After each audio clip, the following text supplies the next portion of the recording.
If you're Katie Warrington, can you raise your hand? Okay, perfect.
Good morning. Thank you all for being here, taking your time and your energy to be in this space with us today. So in place of a gavel, as I've done before, I'm just gonna hit the table 2 times. There we go. And so I call to order this regional hearing for Kent, Queen Anne's, and Caroline County of the Maryland Lynching Truth and Reconciliation Commission. I am Dr. David Falconley, and I'm honored to serve as chair of the Maryland Lynching Truth and Reconciliation Commission. I hope that you all are here and are prepared to participate in this hands-on process. This will be an unforgettable experience to see firsthand how the legislature can work for us as constituents. As I review today's agenda, you may also reference it on a slide. You also have the agenda in your seats. Today's hearing will begin with a reading of House Bill 307, followed by a reading of our protocols for conduct and testimony. Following that, we will hear the narrative summary of each of the 5 known victims of these 3 counties: David Thomas in 1854, Jim Wilson, 1862, both of Caroline County, John Fields in 1863 of Queen Anne's County, Ashbury Green in 1891 of Queen Anne's County, and James Taylor in 1892 of Kent County, along with the presentation of the research committee's findings pertaining to each case. Then we will transition to the most sacred part of our work, which is the Descendant testimony. After the commission returns from an intermission, we will then move on to the phase of the hearing that includes testimony from expert witnesses. During that time, the commission may also respond to a question after a witness has concluded their testimony. And lastly, the commission will open up the floor for public comment. Before we begin, I do want to introduce my colleagues on the commission. So I ask that they give their name and their affiliation if applicable. Thank you. Good morning. My name is Amy Millen, and I serve on the commission. I am appointed by the governor as an at-large member.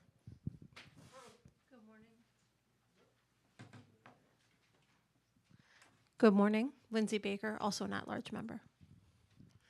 And again, I am David Falconley, and I represent the National Great Blacks and Wax Museum. I want to acknowledge our other commissioners, some of whom are joining us virtually, some of whom were not able to make it because of other obligations, but I'll start with the Vice Chair, Dr. Charles Chavis, also acknowledging David Armenti, Iris Barnes, Simone Barrett-Williams, Michelle Coles, Nicholas Creary, Roger Davidson, Maya Davis, Taisha Dupree Wilson, Chris Haley, Elizabeth Hughes, Robert Parker, Carl Snowden, Marshall Stevenson, and Stephanie Sewerf. And also giving acknowledgement to our staff, Sophia Sike, Trish Floyd, Zanita Hurley, and Kristen McFarland. So much gratitude to you all for this incredible work. As we proceed with today's event, we want to give acknowledgement to our partners at Living and Growing.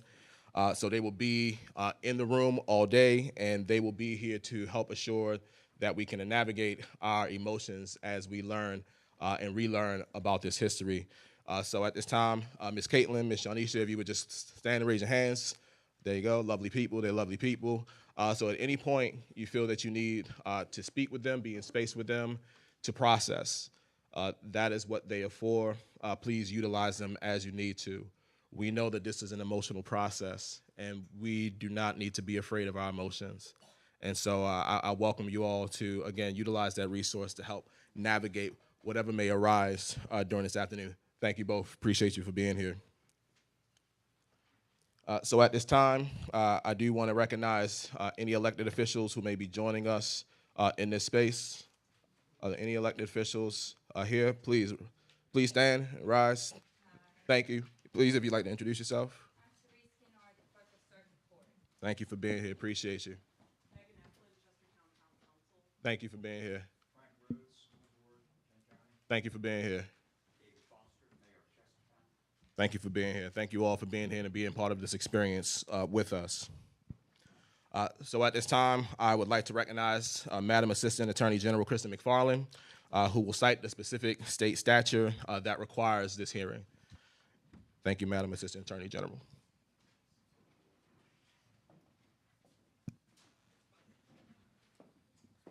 Good morning. I am Kristen McFarland, Assistant Attorney General, supporting the commission. The legislation creating the Maryland Lynching Truth and Reconciliation Commission was signed into law in April 2019. It has since been amended to extend the commission's sunset date from 2022 to 2026. The act states as follows: whereas lynching or the extra-legal murder of an individual in an act of mob violence is a violation of the rights to due process and equal protection of the law.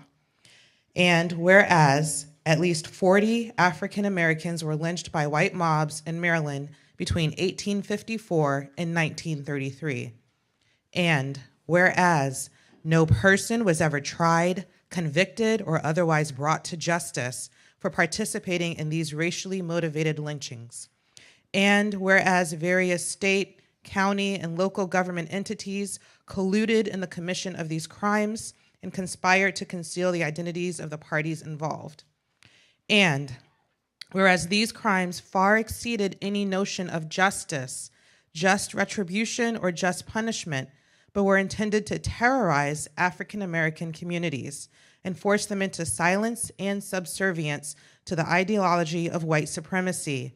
And whereas no victim's family or community ever received a formal apology or compensation from state, county, or local government entities for the violent loss of their men. And whereas restorative justice requires a full knowledge, understanding, and acceptance of the truth before there can be any meaningful reconciliation. Now, therefore, be it enacted by the General Assembly of Maryland that there is a Maryland Lynching Truth and Reconciliation Commission.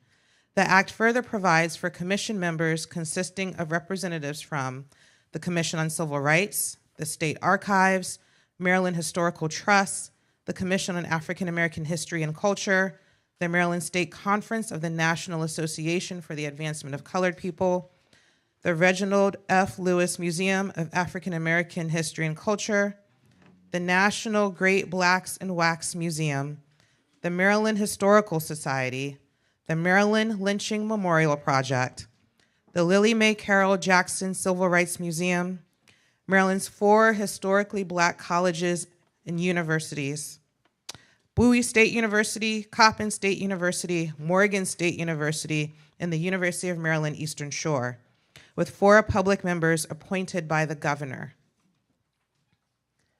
Staff for the commission is provided by Bowie State University in consultation with the Maryland Lynching Memorial Project and by the Office of the Attorney General.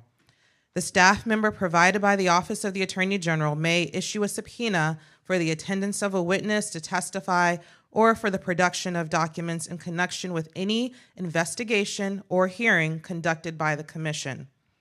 The Commission shall hold regional hearings open to the public in areas in which a lynching of an African American by a white mob has been documented. Receive from the public, including those from the families and communities affected by racially motivated lynchings, recommendations for addressing, engaging, and reconciling communities affected by racially motivated lynchings, including the erection of memorial plaques or signage at or near the sites of racially motivated lynchings. And make recommendations for addressing the legacy of lynching that are rooted in the spirit of restorative justice. In the hearings, the Commission may research cases of racially motivated lynchings for which there is no documentation, should those cases be brought to the Commission's attention, and the involvement of state, county, and local government entities and relevant news media in cases of racially motivated lynching. On September 1st, 2020, the Commission submitted an interim report of its findings and recommendations to the Governor and to the General Assembly. On or before December 1st, 2025, the Commission shall submit a final report of its findings and recommendations to the Governor and to the General Assembly. That is the legislation. Thank you.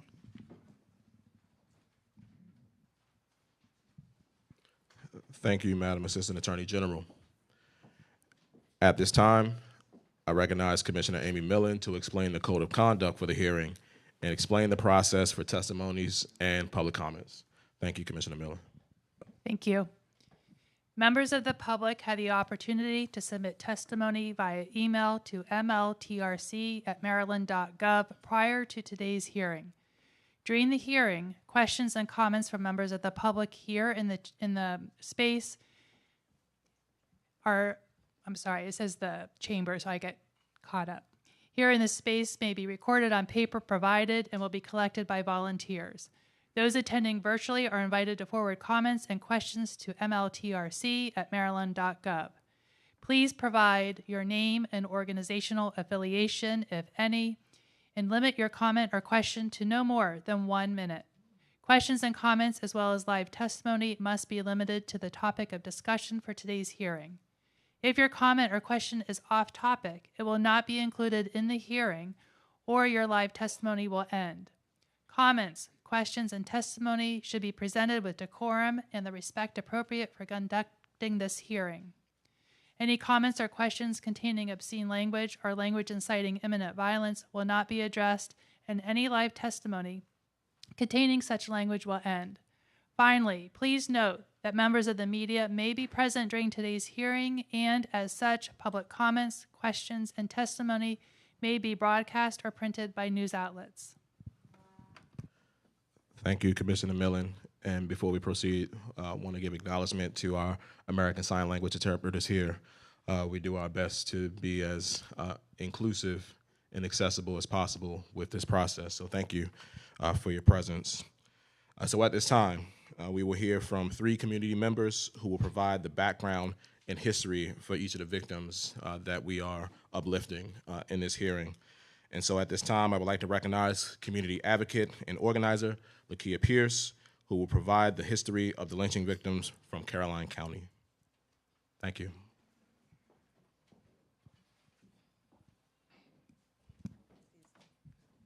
Good morning, everybody. I'm Lakia Pierce. I am from Ridgely, Maryland. Love my county. Came back home doing some research. Kind of knew a little bit about the lynchings, but not too much. But I'm glad Maryland is having this hearing so our community can learn about what really happened in the past.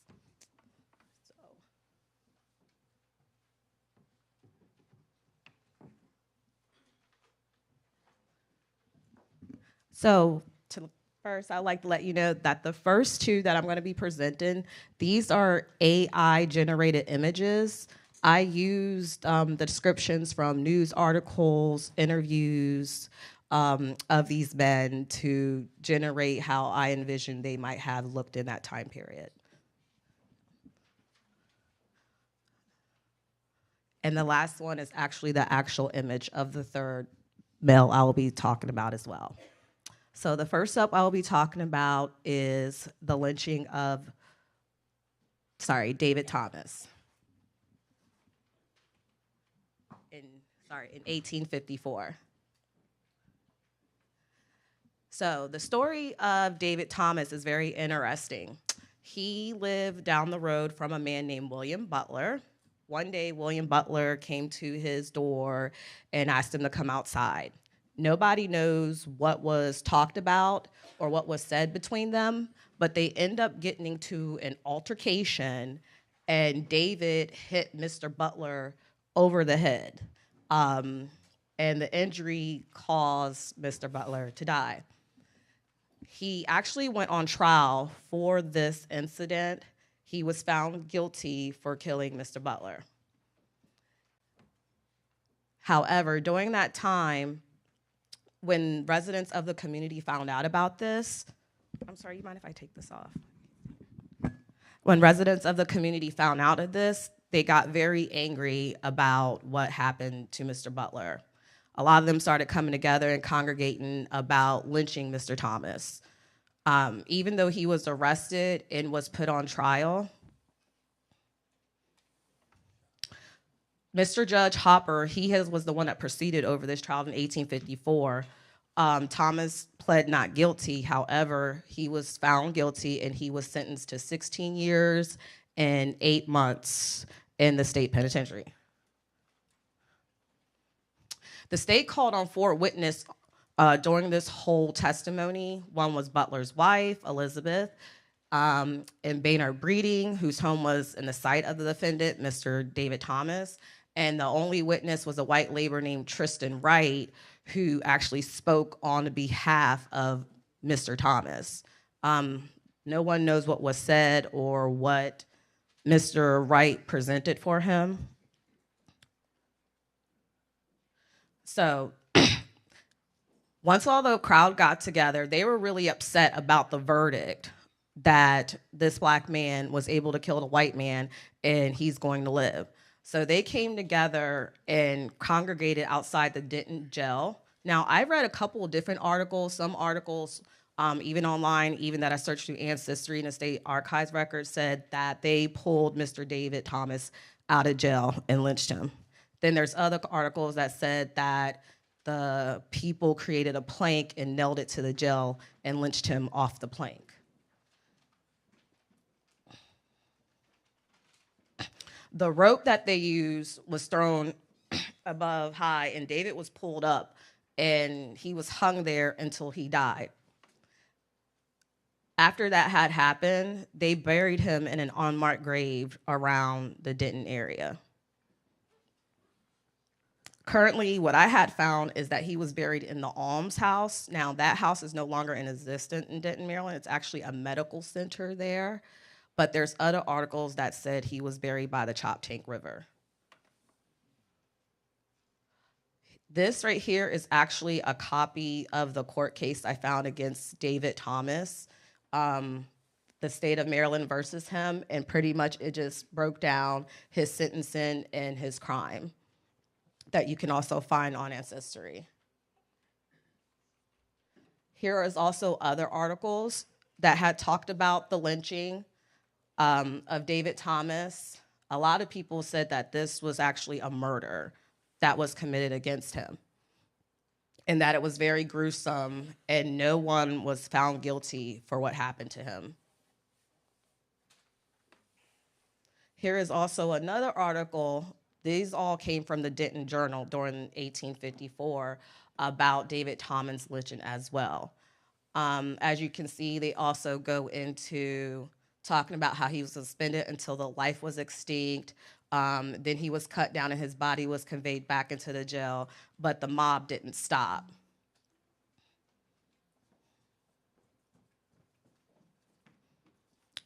So this is pretty much a summary of what happened to David Thomas. His story wasn't very long. He was a black man that lived in a time period that committed a crime. He was found guilty, but he was sentenced to prison time. But the time of the era, those people were not having that. So they decided to take the law into their own hands, and they lynched David Thomas. This was the first of 3 Caroline County lynchings that were officially documented in that time period.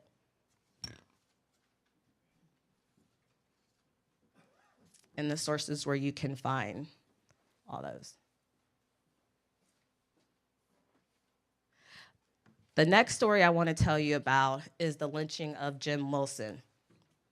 Jim Wilson was known as the mulatto Negro outside of Oakland Ridgely. He was biracial. He was held at high self-esteem in the community by the white people, and he was really loved. This is also an AI-generated picture based off descriptions of how they describe Jim Wilson that I plugged in, and I kind of envision him that way as well.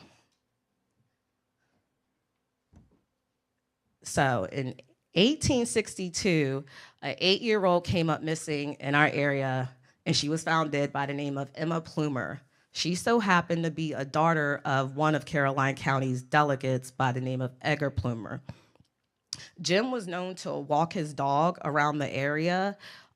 So when this incident happened, some people suspected him because he was always the one that typically walked in that area in the morning, just taking strolls.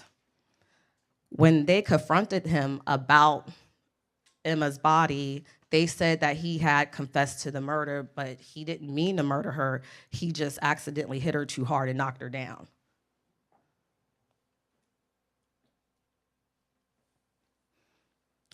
So I want to share the story that I've read and pulled all together because there was a lot of articles on Jim Wilson compared to the other lynchings. So Jim Wilson lynching, it started out in Oakland Ridgely. When this incident happened, members of the community of Ridgely came together and they drugged Jim Wilson all the way to Denton, Maryland. They put him up into the Denton jail, and then people in the community started finding about what had happened. They all started coming together. They got into a mob-like outrage. There's articles that said that some of them, they tied up the sheriff. There's some articles said that the sheriff didn't intervene with the mob. But the mob ended up running up into the jail, pulling Jim Wilson out with the rope around his neck and hanging him on a tree in front of the courtyard lawn. After he was hung, the mob even got more in an outrage, and they took Jim Wilson's bodies down from the courthouse lawn, and they dragged him over to an area on the corner of Lincoln and 3rd Street, where there is a Black historical church there, and they hung him there as well. At the same time, the mob wanted to burn down that Black church, but a couple of white residents stepped in and told them leave the church there, but they left Jim hanging there. Richard Greenlee was a person that distributed meat in our county. He was actually from Delaware. Some people say he was the leader of the mob. When he came over to where Jim Wilson's body was, he got everybody else in more of an outrage. He was the one that actually talked them into dragging them over to the Black church. When they decided what to do with him, they cut Jim Wilson back down off the tree from the Black church, and then they drug him back down to where it used to be a restaurant called Harry's, but it sits right across from the Denton Library right now. I think it's called Earth Turns. But back then, that space used to be called the Country's Garden, and there's a little pool there, or a pond in there. In that area is where they set Jim Wilson on fire. They chopped him up and they consumed him. Not only that, they cut his hand off and they nailed it to a tree.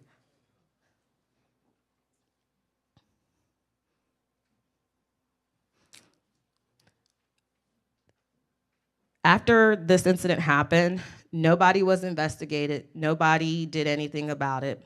5 years later, Greenlee was found dead in a river. So everybody said it was about suicide. Other people begged to differ, but none of this about him being involved in the lynching came out till after he passed away. So here are some articles that I had found about the event that led up to Jim Wilson's lynching.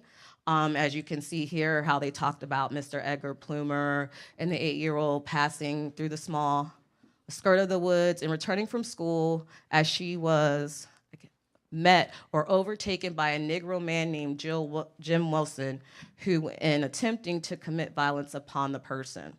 What's interesting about this article is in one breath, when he's committing a crime, he was a Negro, but when he was held at high self-esteem, he was mulatto. Here's another article that came up through Ancestry on Jim Wilson.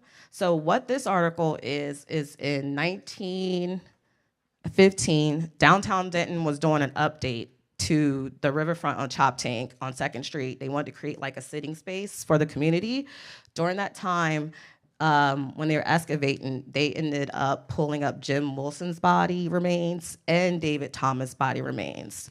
And according to this article, they just left them there and kept moving forward.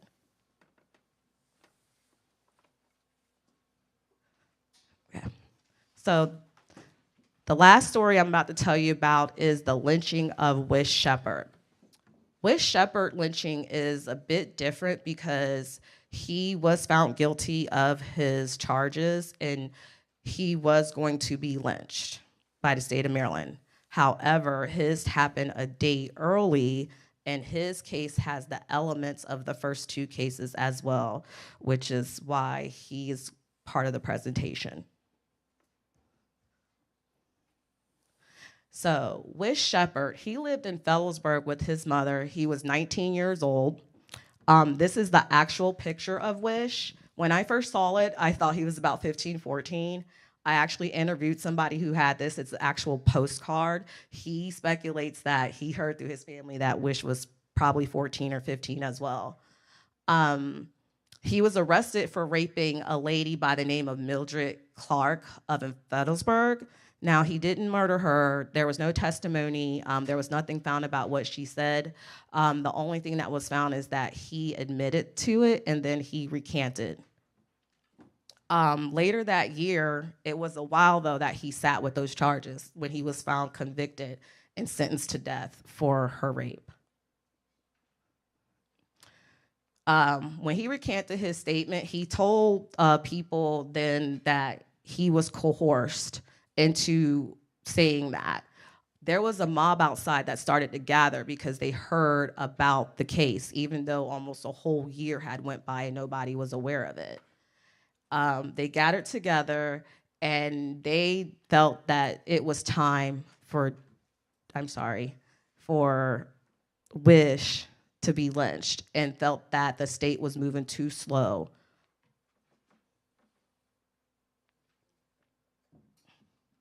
The thing about Wish is when they broke into the jail, it was told in many of articles that Wish was pulled out of the jail cell and his hands were up against the wall.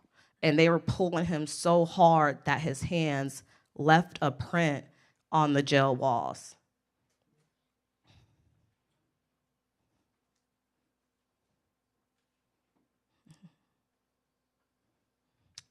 This is an actual image that I just generated, but there is no pictures of this.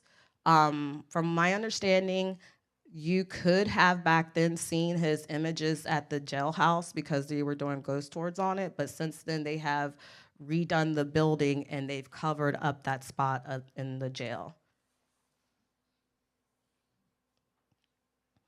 So this is actually a picture of the Caroline County courthouse during that time period when all these hangings took place.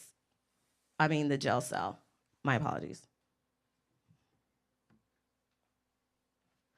This is actually an article I found on Ancestry, and I know you can't see it, it's very small, but this whole section, this whole section right here was written about the lynching of Wish Shepherd and what took place. So Wish, what they did when they pulled him out, they walked him up on a gallows in front of people. I was told, that thousands of people came out to see this. People were in the boats, in the rivers. There was an article saying that a gentleman was trying to watch this from a balcony, that he ended up falling and dying. So this case was also a spectacle as well.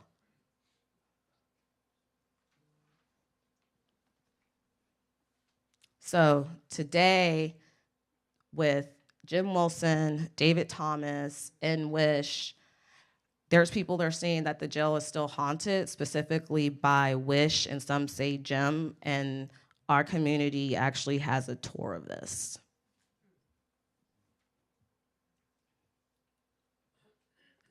Any questions? Thank you.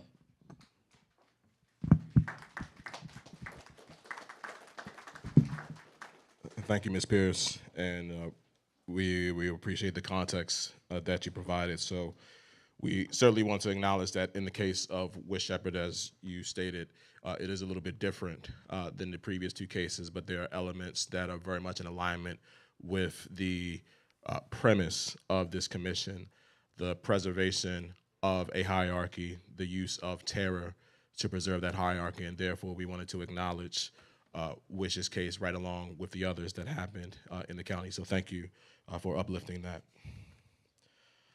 So at this time, I would like to recognize Mr. Darius Johnson, who will provide the history of the lynching victim from Kent County. Mr. Johnson is a Digital Justice Public History Fellow at the Starr Center for the Study of the American Experience at Washington College. Thank you, Mr. Johnson. Good morning. So I don't have any slides today because, frankly, I tried to put something together and I struggled to come up with a visual of this representation that I'm about to read to you all today. So hopefully as you listen to my words, you'll be able to create whatever visuals in your own mind that you see fit. So I'll be straight up. I am not excited to be here preparing you to tell you about a lynching of a man that happened in my own ancestral community.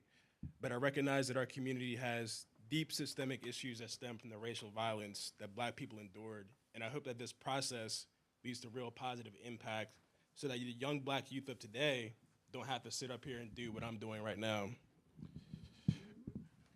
Thank you. So on the Eastern Shore, our lives are bound to the natural landscape, the farms, forests, and waterways that make up our region. From generation to generation, Black folks have made their lives by the way of our rural landscape, and many unfortunately have lost our lives due to the same cause. I'm here today to share the story of someone who fits that unfortunate narrative, and his name is James Taylor, a man who was working as a farmhand here in Kent County before he was killed by way of mob violence. But first, I'll share some personal and historical context of that time. According to the federal census records, my own family, the Brights and the Boyers, were living in Kennedyville around the time that James Taylor was lynched. They had been there since at least 1870, and descendants of the Brights and Boyers and many other families still reside in that community. Growing up, I heard about James Taylor's lynching from my father. My late grandmother even kept a newspaper clipping about it, a reminder of the violence that many prefer to forget, but it was an act of violence uncomfortably close to home, and for some reason held a space in our souls. Speaking of close to home, I was raised a stone's throw away from a town named Lynch. The name, as far as I know, doesn't come from any act of violence, racial violence, but it still leaves a knot in my stomach whenever someone says it. It just doesn't feel right. The name, whether coincidence or not, is a subtle reminder that racial violence wasn't just a distant reality, it was here in Kent County. In fact, in the late 1920s, the Ku Klux Klan held a foothold in Kent County, which was centered in Kennedyville. An ad in the Kent News in 1926 was carried on the front page stating, quote, "Kent County Klan, for more information, apply to Box 62, Kennedyville, Maryland," end quote. According to the Kent News, a few weeks later, on May 26, 1926, under a full moon, as many as 5,000 people congregated at the farm field of Julian Jones between Chestertown and Kennedyville near Turnoff the Still Pond, a few miles from here.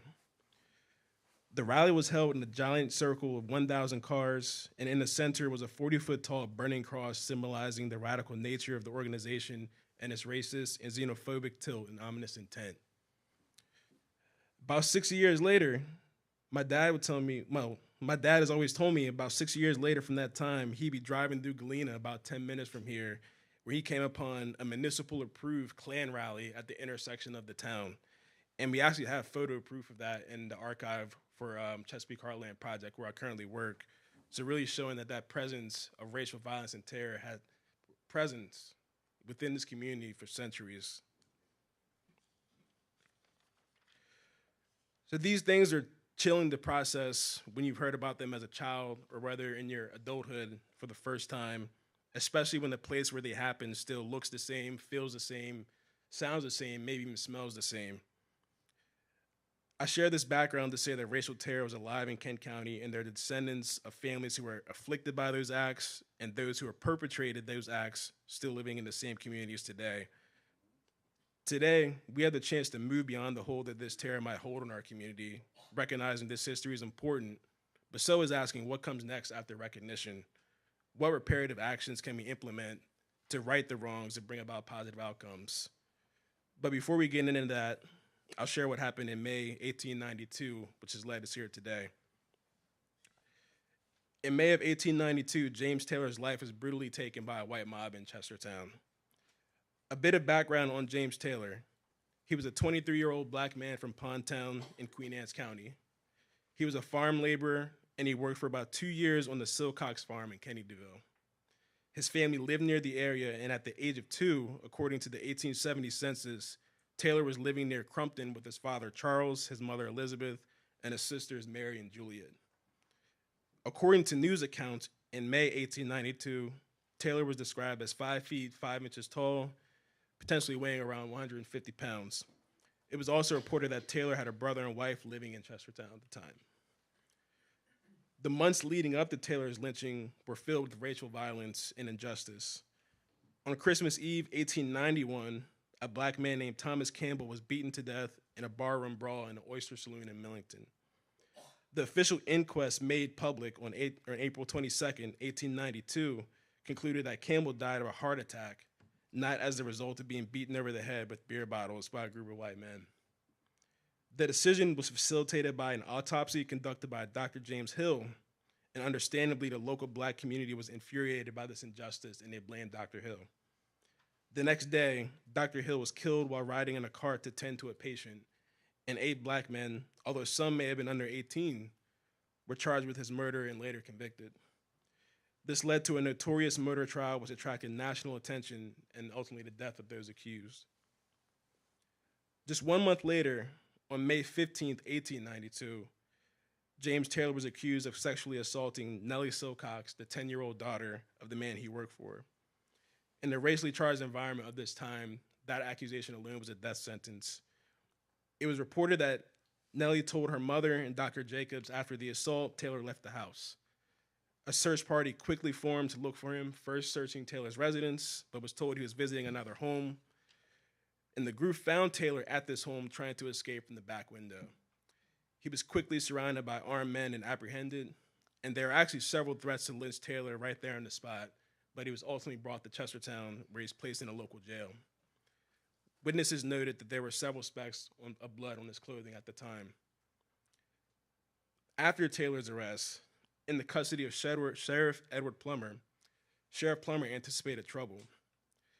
Plummer's reflections were actually published in the Baltimore Sun, and he said, quote, "I was apprised late in the afternoon of yesterday that a colored man would be lynched last night, and about 7 o'clock, I saw men congregating about the jail yard. I was even entertaining one of the men in my room. I had a hurried consultation with counsel and immediately decided to protect the prisoner," end quote. Acting on the threats that a mob was planning to lynch Taylor, Sheriff Plummer removed him and another prisoner, Moses Brown, who actually was a witness to Dr. Hill's murder a month prior, from the jailhouse around 8 o'clock that evening. Moses Brown was actually removed because Sheriff Plummer feared that the mob would lynch him out of anger because Taylor would not be in the jail, so he decided to remove them both. He placed Moses Brown and James Taylor aboard a steamboat, and they embarked at Wilmer's Wharf on the Queen Anne's County side of the Chesapeake Bay. It should be known that Sheriff Plummer admitted to the Baltimore Sun that if the mob had lynched Taylor before placing him in the jail, he would have no objection. However, since he'd been placed in Plummer's authority, the sheriff would do his best to prevent any lynching from taking place. A little after midnight, a group of 60 masked men from Kennedyville arrived in Chestertown, demanding to search the jail cell. After being disappointed by their failure to locate Taylor, they accepted the belief that he was taken down the river, and about 100 men left on horseback and in carriages and wagons to look for him, but eventually returned empty-handed. Sheriff Plummer, Moses Brown, James Taylor, and the tugboat engineer stayed on the Queen Anne's County side until about 5 a.m. when Plummer ultimately decided that he would bring Taylor and Moses Brown back to the jail the morning of May 16. At that time, James Taylor was interviewed, and he said that he was sleepy from the trip, but he was not at all afraid. He said he was at the Silcox farm that morning, but he did not assault the girl. Rather, he accused a certain white man of the crime. Later that day, around 4 o'clock, men determined to place a guard of 10 at the jail, rotating every hour for relief to ensure that Taylor did not get away again. Around 7 o'clock, a message was received in Chestertown from Kennedyville to hold Taylor to be lynched. According to the Baltimore Sun, that night, a mob of several hundred people gathered at the jail and courthouse yards. A Chestertown commissioner appeared before them to request that Taylor be carried to Kennedyville and be lynched there, but the mob declined. They compromised by deciding to do the act on the outskirts of Chestertown. The group also agreed to not mutilate Taylor's body at the plea of another representative. They stated that their object in resolving to do this thing was for the betterment of the county, the protection of wives, mothers, and children, and for the protection of a poor named girl from the eyes of hundreds in the courthouses and the questions of a paid attorney if she had to testify. The Baltimore Sun also noted that some in the lynch mob actually included some of Kent County's most estimable, quiet men, some of the men who actually took up most of Kent County's most prominent affairs at the time. There was also a group of colored men, one square further down on Chestertown's Main Street too, but the reporters said that there was no complaining among them. They simply were just there to see what would happen and not cause any trouble. Meanwhile, back inside the jail, James Taylor was questioned about his knowledge of the situation that was brewing outside. He said that he knew they were going to kill him, and when asked if he was ready to die, Taylor said, "Yes, I think I am. I belonged to the church for 3 years. I feel prepared to go." He was then asked if he did the crime, to which he replied, "No, sir, I'm an innocent man, and I'm not afraid to say so, even when I'm about to meet my God in a few minutes." He was told how awful it was to die with a lie on his lips, and he said he knew it, and those were his last words. Soon thereafter, 60 armed and masked men waited at the rear of the jail. A crowd of 300 were there in support. The leader of the masked men took a sledgehammer to the door of the jail, and with 6 blows, the heavy door gave way. Several men inside tried to stop the group, but they were easily set aside. One officer, Officer Kelly, was grabbed by the throat and choked. The group could not find any keys to Taylor's cell, so they began to strike the lock. Another officer began to protest, but they threatened to take his life as well, and he stood down. They eventually broke through the lock, entered the cell, and placed a rope around Taylor's neck before leading him through the corridor, down the steps, and into the yard. They were met by a crowd of spectators and enablers who demanded that they lynch Taylor right there in the courthouse yard. And in what seemed like an instant, the man with the rope climbed a small maple tree on Cross Street opposite of the jail, and there James Taylor was hanged until he was dead. His hands were not tied, and during the march from the jail to the tree, he kept the rope around his neck in his hands. His body was left hanging for hours. They buried him in an unmarked grave at the almshouse. His family, his wife, his brother, and others disappeared from local records after being driven out of the county under threats of violence from a vigilante group in Kennedyville. A group of black men from Morgneck even wrote a letter essentially saying that they did not intend to retaliate or cause any trouble. Ultimately, James Taylor's lynching drew little condemnation from Kent County's white residents. Black community leaders expressed outrage but were careful not to stoke retaliation, likely out of fear for their own safety. The only public statement was from a white official, Judge Joseph Wicks, who criticized the lynching as a reproach to any community and a disgrace upon a Christian civilization, but no one was ever charged.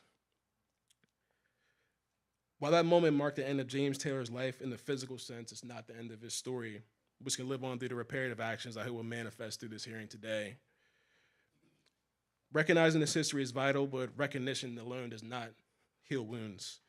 True repair comes through positive action, like community events that honor Black resilience and pride and joy, programs that create home ownership for descendants of those who've been dispossessed of their land and their property, even scholarships for the youth who still reside in these communities where their descendants faced racial violence and terror way back when. The families who remain, some of them being the Calks, the Butlers, the Gibbs, the Masseys, the Cottons, the Boyers, or the Taylors, to name a few, are a living testament to the strength it takes to endure in the same communities of their ancestors who lived this tragic moment and many others well over a century ago. Reparative action should honor that strength, ensuring the story of James Taylor is not just a cautionary tale or a reminder of racial violence, but a stepping stone towards justice and equity with positive outcomes that are actually perpetual in the impact that they can have. Thank you.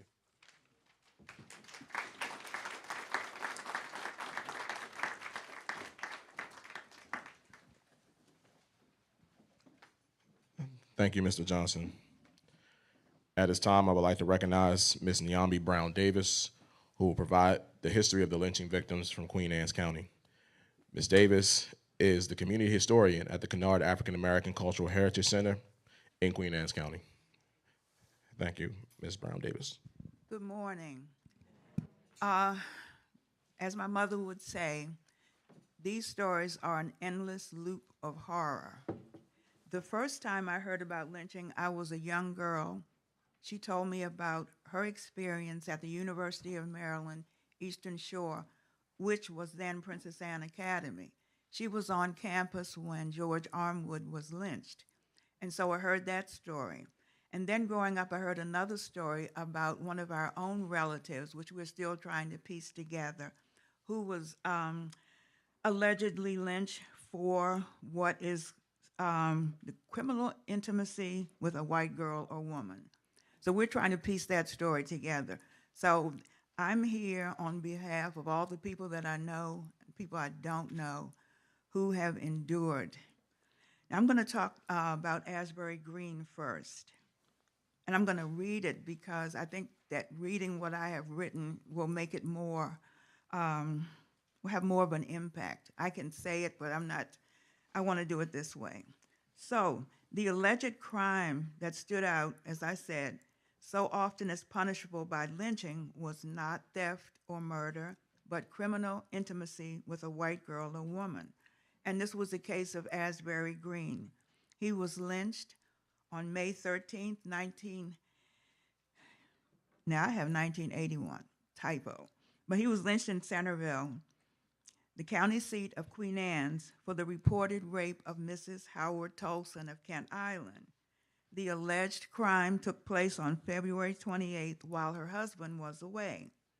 She claimed that Green, who lived not far from the Tolsons, first knocked on her door. When she opened the door slightly, he broke in and then raped her. Of course, he was arrested and jailed, but he was charged with the crime of assault and intent to rape.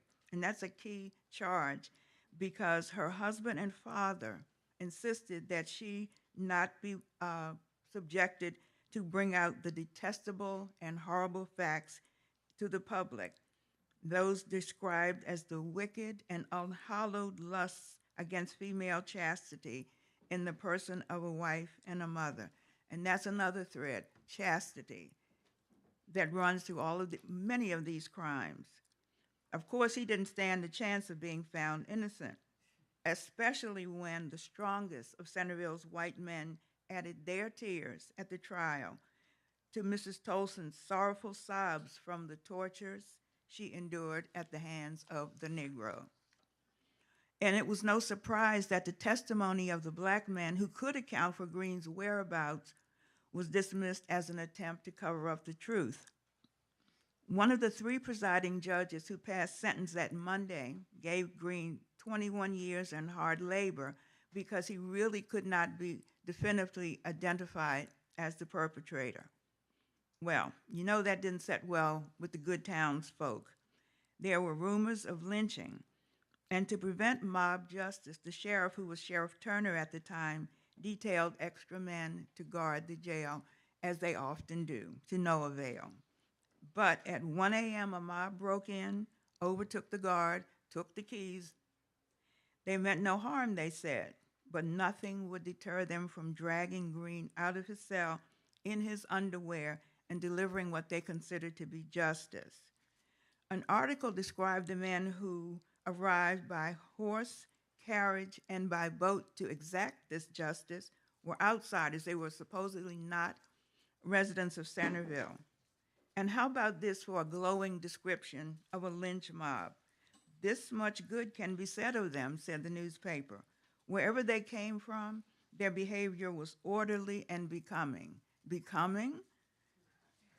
Now, I want to show you what these becoming gentlemen did to Asbury Green. I want to read it because I cannot express the horror that was written by the newspaper in my own words. The prisoner was dragged from his cell by a rope around his neck, literally dragged through the office and hall, porch and gate, out to the street corner, where some of the lynchers mounted horses, which seemed to be in readiness. The crowd then hurried down in the direction of the wharf. Green seemed to know his fate at once, and during the temporary halt begged piteously, but it availed nothing. When he was first taken from his cell, he had also begged for mercy, but no attention was paid.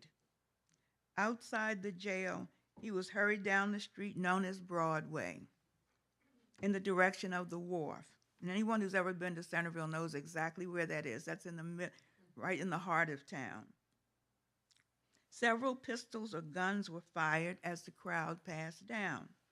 There was but little talking or swearing, but some yelling. The prisoner was dragged by the group around his neck. I don't know how they knew the exact number of yards. 628 yards down Broadway. Then a turn was made into the peach orchard. About 24 strides from the turning in point, the rope was thrown over the limb of a tree and his body was drawn up, leaving the victim's feet about 8 inches from the ground. The corpse was seen by the Baltimore Sun correspondent as soon as it was daylight, so he dangled there, dead overnight. The trail of the body dragged along the route was plainly seen on the ground all the way from the jail. So you could see where he had been dragged, pulled, bleeding from Broadway to this peach orchard. It slewed from side to side, leaving the trail defined. The conditions were extremely favorable for accomplishing this work, said the paper.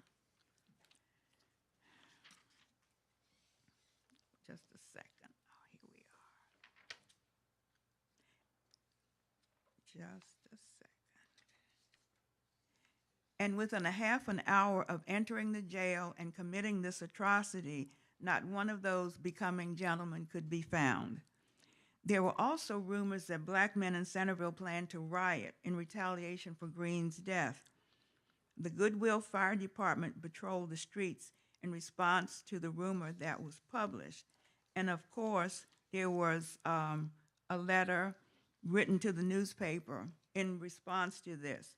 Without stopping to think, the ignorant and prejudiced blacks concluded at once from this bare fact that the white people of Centerville committed the deed. This conclusion does the whole people of the town a great injustice, and the more learned and influential of the colored people, you know who they are, the good ones, ought to see it and correct the error the majority of their race has fallen into. Convince the colored people of this fact, and all local excitement over the lynching will cease. From Monday to Wednesday, Green's body remained at that jail. It was written that no African Americans would touch his body. Instead, he was either buried by local police, perhaps on Kent Island.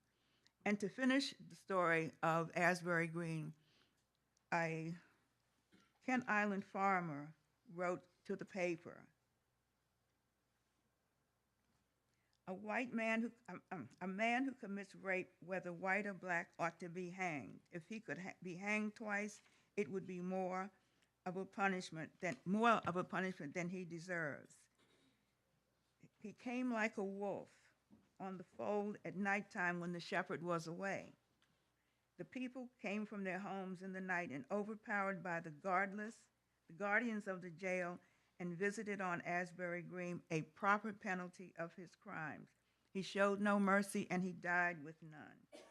So that was the tenor of the town, the response of the town, but mostly it was the horror of Asbury Green's death in the manner that it was accomplished. And the second person I'm going to talk about is John Fields.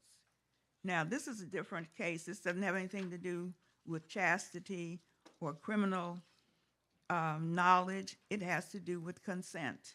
However, that didn't set well either. So in the case of John Fields, as I said, his lynching had nothing to do with rape, or even as a Denton newspaper described it, a white girl seduced by a slave. Instead, these guardians of purity were faced with a truth that may have enraged them even more than the catch-all phrase, criminal intimacy.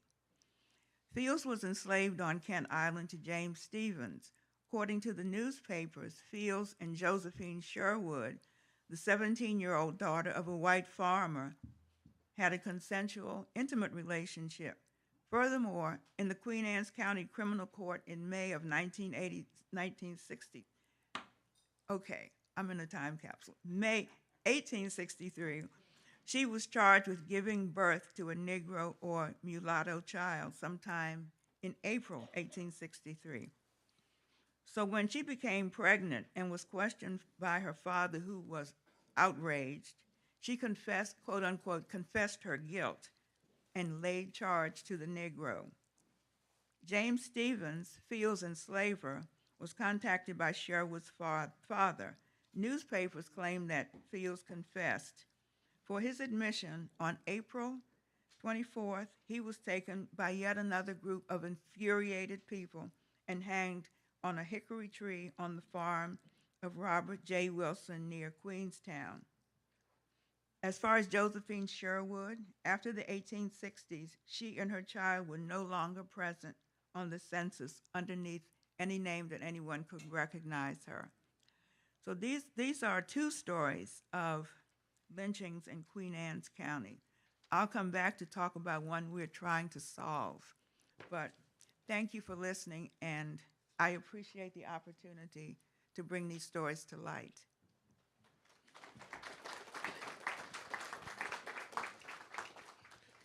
Thank you, Ms. Davis.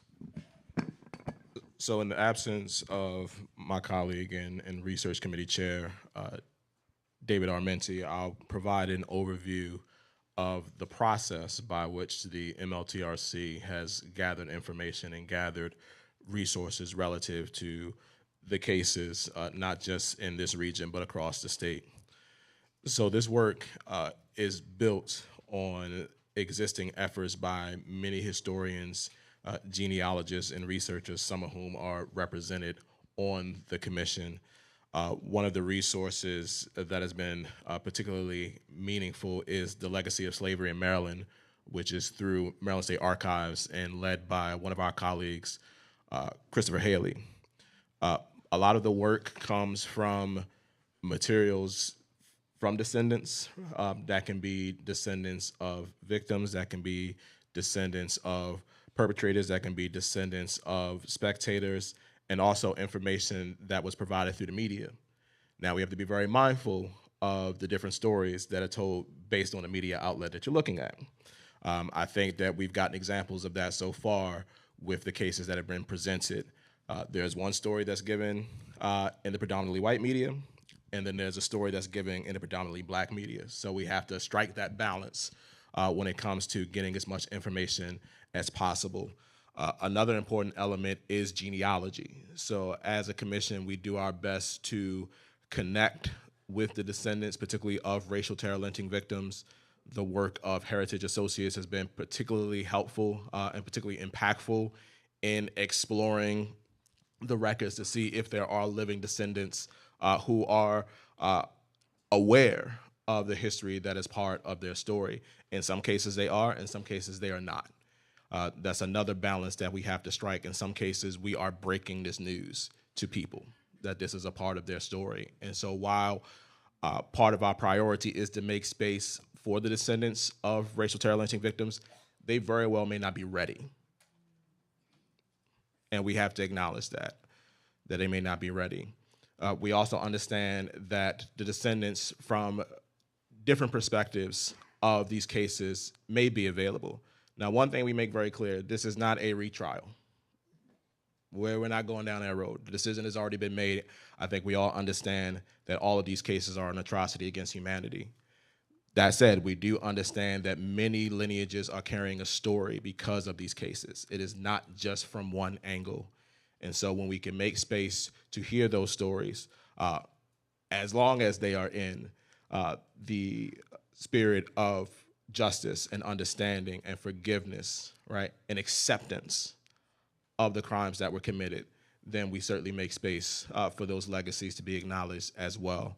And so everything that is presented during our hearings, not just this one, but other hearings around the state, are works in progress. We never say that the work is complete once we get to a hearing. We present as thorough a story, as thorough a research as we can provide once we get to those hearings. However, the work continues even after the hearings conclude. Even when we are done with our series of hearings in February of 2025, the work will continue.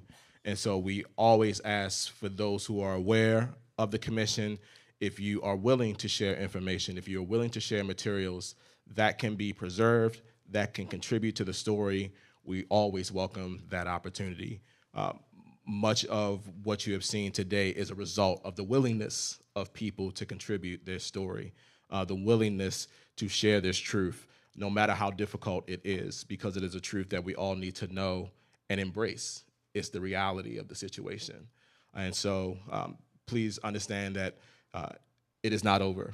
And anything that may come up from this point forward, we gladly welcome that information so that it may add to the stories that we are cultivating and nurturing. So at this time, we will now transition to our testimony period. So this is, again, one of the most sacred elements of what we do with these hearings. We make space for the descendants, not just of victims, but descendants of communities, to tell their story and to share the legacy that continues to this day. And so we are grateful for those who are showing their courage, that are showing their openness and transparency and vulnerability to provide testimony. And at this time, as we begin, I would like to recognize cultural strategist and local historian, Ms. Hess Stinson, who will speak about the importance of descendant testimony. Thank you, Ms. Stinson.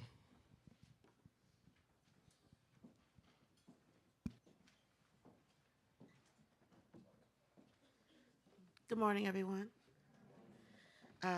Forgive me for using my phone. As a poet, I know that it is against everything to rely on technology for words.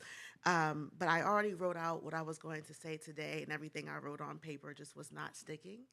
And so I decided to wait until how I felt this morning to what to say. So I'll be reading what I wrote on the phone, but it comes from a heart space.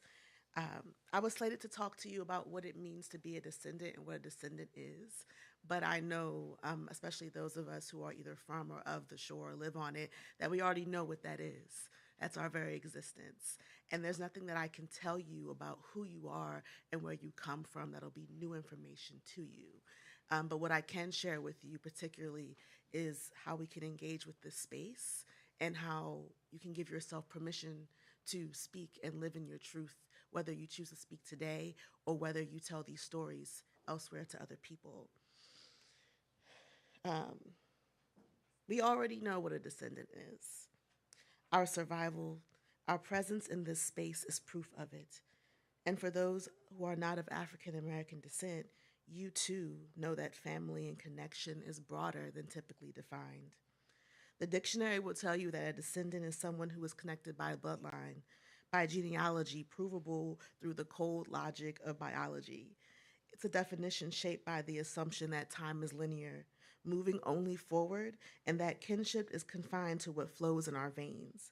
But those of us who survived this country, those of us gathered here today, know that being a descendant is far more expansive than blood.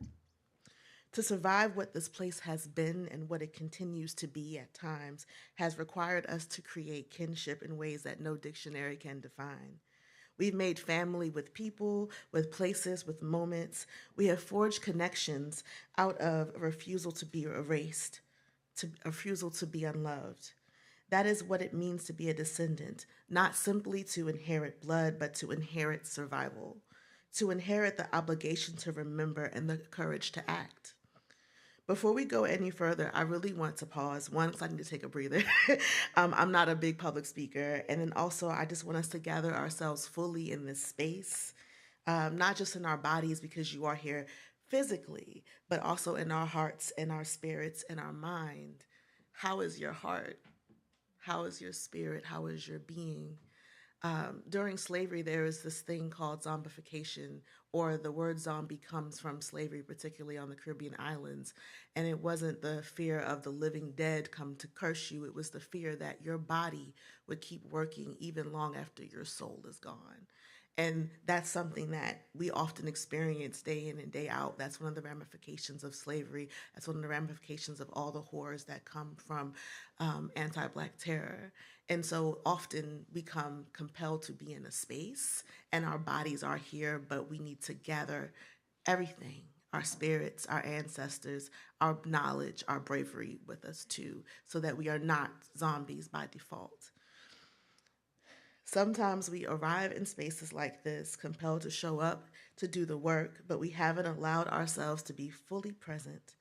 We gathered here today in numbers, but I want to nudge us toward being gathered in wholeness, because once we leave this place, we will be descendants of this very moment. What we carry from here will ripple out to those we love, those we care for, those who are waiting for us if we are fortunate enough to have them. Being a descendant is about more than blood. It's about being present. It's about engaging in significant work that shifts how we navigate our lives from this point forward. We're here to reckon with the names that were nearly lost or sometimes buried under archives and paperwork or fear or shame. Names that this place, this country, sometimes these counties have tried to bury: David Thomas, Jim Wilson, James Taylor, John Fields, Asbury Green. We are in the wake of blood and bones and fire and tears that uphold the very lands that make up the boundaries of Kent, Caroline, and Queen Anne's County. And this is a wake that has lasted decades and generations and centuries. When tragedy strikes, when this country disappoints us, as it often does, we remind each other that our people have survived worse. And lynching is one of those worst things. And while many of us did survive the horror of that, some of us did not. That's why we're here. As someone who works with the dead and their living descendants, I know that we all carry the weight of that knowledge, that survival is not guaranteed, that memory is not guaranteed, that names are not guaranteed. Sometimes in an effort to protect the living, our elders and ancestors swallowed their grief. They swallowed their pain. They spoke their losses in whispers, if at all. They believed that if they refused to name how they were related to those who were lynching, sometimes they could be safe from being the next victim, and many times they were correct about that. But then that safety, or the refusal to say things that make us safe, often goes down in our families or the names that we forget. And so you not survive once again if you are forgotten. Silence is dangerous. Silence can turn a memory into a shadow. So what happens when the silence is so deep, the forgetting is so profound that descendants don't even know that they are descendants? Though there are those who don't know the land that they walk on holds the sweat, tears, and fears and dreams of their ancestors, that the soil beneath their feet carries the bones of those dared to hope, who dared to love, who dared to exist, who dared to insist on their innocence, or who dared to just comply with what they felt was inevitable. And yet, being a descendant is not just about knowing, it's about being compelled. Compelled to act, to care, to remember. It's an act of Sankofa, which means to go back and fetch it, to reclaim what was stolen, to reclaim what once made us fearful, and to declare that that memory has to make us brave. In Black cultures, our histories are not always written down. We're largely an oral people. And so the work that it takes to alchemize orality and voice into written word is a huge act of magic. an insistence of various ways to say that we will be remembered in whatever technology is currently available to us as well. Sometimes it's not just oral, sometimes it's a look, sometimes it's a gesture, sometimes it was also a feeling, sometimes it was a song, but there are various things that kind of happen that refuse to die and allows us to hold complexity. So as descendants of this moment in time, we are present in the room of those who are not only blood descendants of those who were fatally killed, or fatally victimized, but also descendants of those who caused harm. And that duality is very heavy. It can make us question how to protect ourselves, how to hold on to everything we are while carrying the weight of everything we represent and would rather be if it's something that we don't want to represent. To be a descendant is to protect the stories, the truths, the legacies that shape us. It is to steward memory, to make it live, and that work is not subtle. Being a descendant is not subtle, it vibrates, it demands presence, and we sit here today, even if you cannot trace your bloodline to these men, you are a descendant of this moment. You are a descendant of this reckoning. Where you come from and where I come from is not a subtle place because the methods and the ways and the magic of how we've had to survive is not subtle at all. Being stewarding is not subtle. Being present is not subtle. It vibrates and we take it with us so we go throughout the hearing for the rest of the day. I want you to understand that even if you could not substantiate genetic relation to any of these men here, or maybe some of you can and just don't want to speak or will speak, you are a descendant of this time and this place and this moment. And I want you to think about how do you want to leave here and what do you want to leave here with? What do you need to be echoed throughout the day as you go on throughout your evenings, through your weekends, through your months, through your holidays? What is the work that you are charged with? Because there is a reason that you are here, that you have chose to be present or have been made to be present. What is the voice, whether you call it God or your ancestors or even mental illness, compelling you to do in this moment and afterwards? So I pray that we give these men and all they represent a reckoning worthy of eulogy. A reckoning that confronts not only what lies ahead in the next 4 years or 40 years of what we have already endured for the last 400 years. I pray that we do not leave this space unchanged, that we do not leave this moment without carrying its weight and its purpose and its call, that we carry these names with us so that they are not forgotten, so that people can learn more, so that we can find even more descendants and make them brave. Thank you so much for being present as best you can. Thank you for being descendants of the people who you know loved you, of those who dreamed of you, of those who brought you into being. And thank you for making the space of what it is and for all the healing that it can hold. Thank you.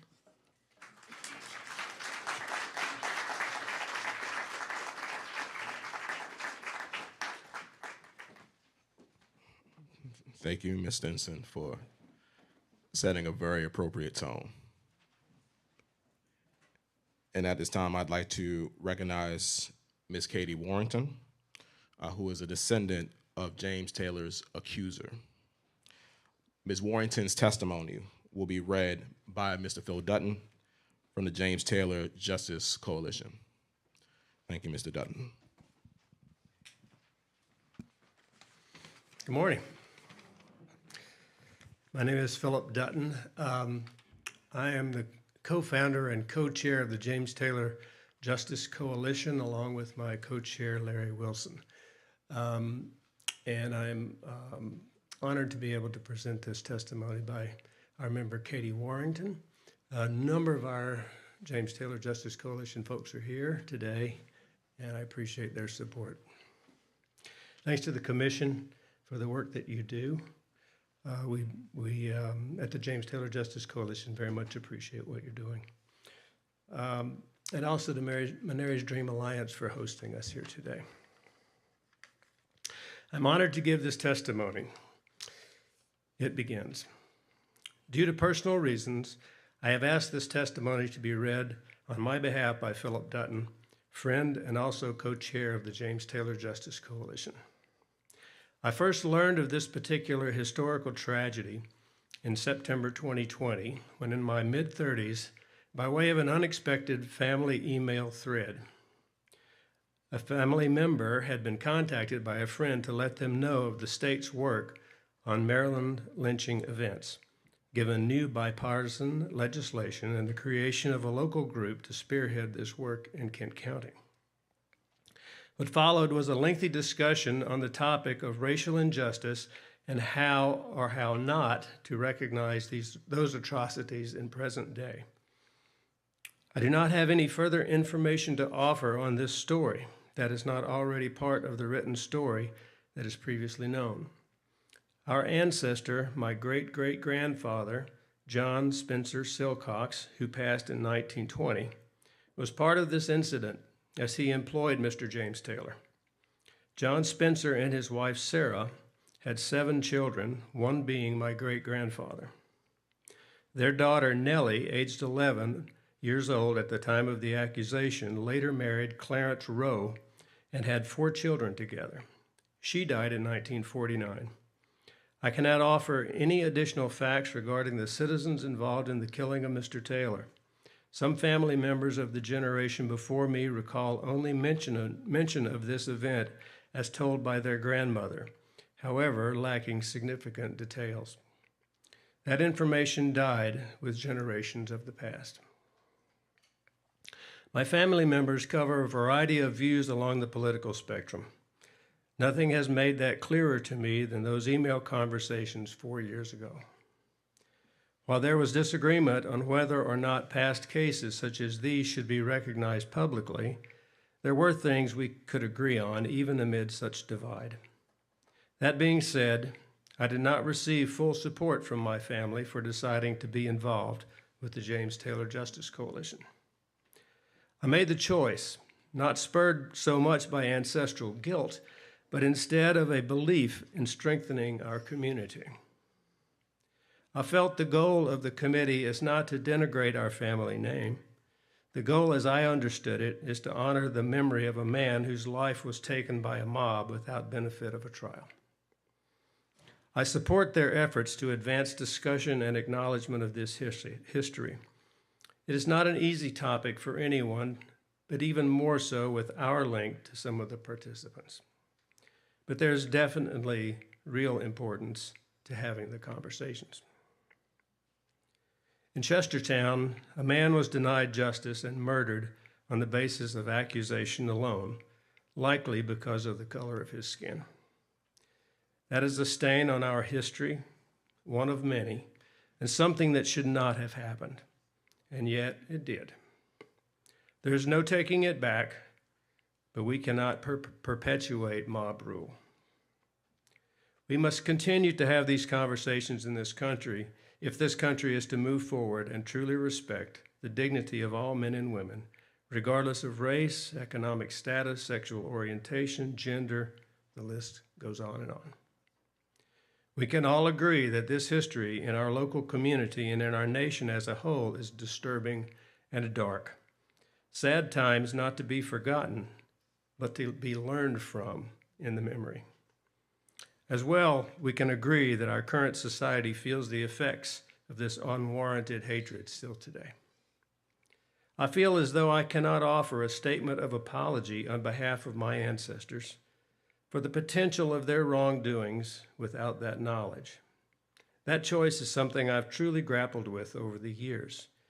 However, what I can offer is a promise that I will stand up within my own family to continue these hard conversations, that we will help to teach our next generation this painful history of our country and not shy away from the lessons to be learned. To quote American writer and civil rights activist James Baldwin, "Not everything that is faced can be changed, but nothing can be changed until it is faced." I'd like to thank the organization involved for their efforts and to thank you all for your time today. Let the work continue.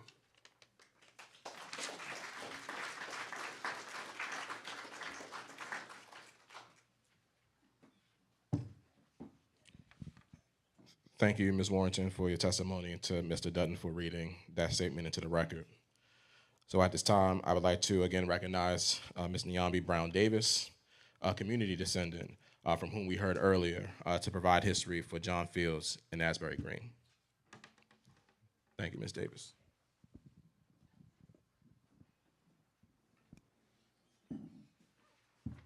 This particular story has been something that's passed down through generations and generations of my family. My paternal family was born and bred in Centerville, Queen Anne's County. But our grandmother, my grandmother, who was born, believe it or not, in 1871, yes, she was. My father was born in 1901. I'm a late baby. That explains some of it. No one believes me when I say that. I understand why you're looking at me like, she's back in the time zone again. Anyway, but she was obviously biracial. My aunts and uncles were all colors of the rainbow, but this woman looked nothing like her children. So what we found out later, when I guess the elders felt we were old enough to know, was that she was the product of maybe a James Fields and his young woman's relationship. She was said to be the daughter of a white woman from Centerville and a black man who was unknown. No one could pinpoint who her mother was, but what she said to us was that, not to us, my older cousin, was that her white mother gave her to a black woman when she was 6. Okay, fast forward, so we don't know who either one of them was. But the story kept going and going and going. It got tangled up with some people who weren't related to us. She lived with us for a little while. I remember when she passed away. And my mother, bless her heart, who never threw anything away, she didn't. I mean, history hoarders, here I am. But she kept, this is my grandmother's death certificate. We don't have the birth certificate, but the fascinating piece of information on this death certificate is her mother's name. We do not know if this is the black mother or the white mother. So now we are like stuck in limbo. We don't know my grandmother's maiden name.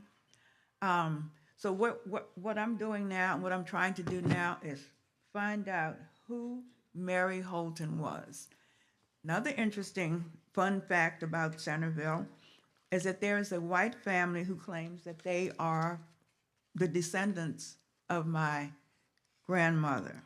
So I'm trying to track them down and see if they'll talk to me and give me some information about what they know, or if they just have heard the story and want to attach themselves to it. So that is where I am now. I'm trying to find out who Mary Holton is. And there are only 2 of us who are left that are the original descendants of my grandmother's children. So we're on a time warp trying to get this information, and that's where I am.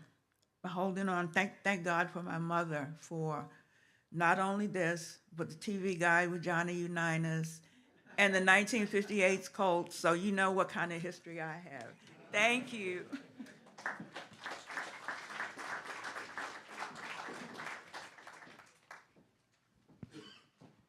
Thank you, Ms. Davis, for your testimony. And now at this time, I would like to recognize Ms. Tina Sewell, who is a descendant of Asbury Green. Thank you, Ms. Sewell. Good morning, everyone. I'd like to thank the MLTRC for being the first in the country to follow this initiative to see where we can go with it. Coming up, I've been studying genealogy for at least 30 years now. Wasn't until about 15 years ago that I found out about the lynching. And believe me, never during all my life has anyone in my family mentioned anything about a lynching. So I've just in recent years found out, doing the research, reading, have I gotten any of the details. So I just want to say, hey, this is a long road to travel. There's been a lot of information I've gathered and come across, and it's all been very interesting, and I'm looking forward to following it through. So wherever this may go, I'm going to be there. So thank you, everyone. And as a matter of fact, I am the descendant of Asbury Green, second cousin, 3 times removed. Thank you.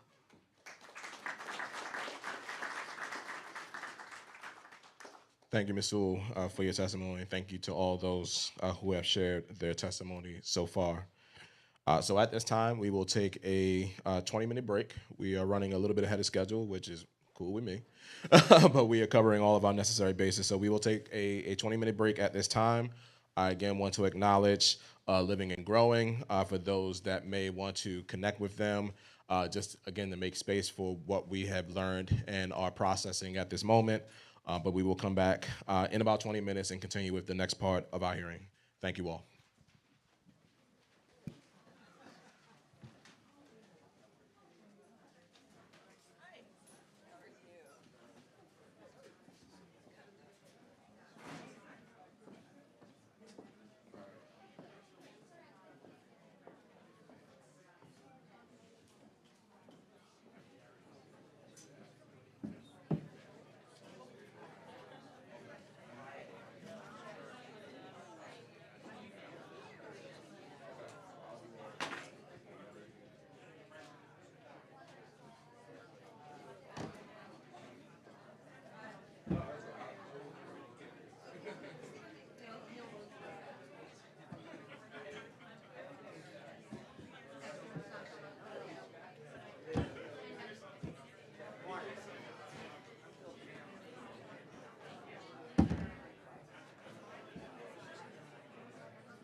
Check one.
additional shout out for the Living and Growing team?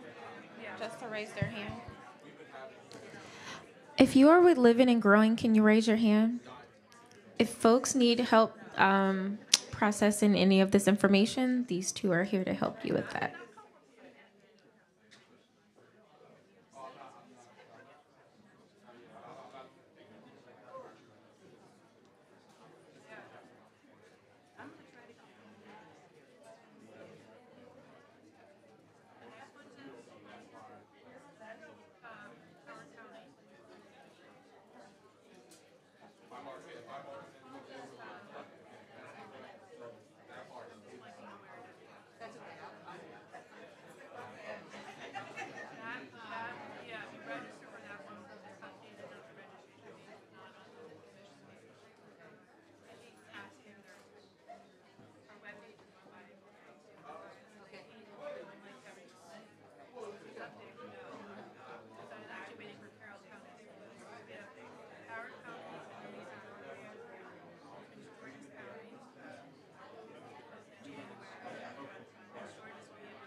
I'm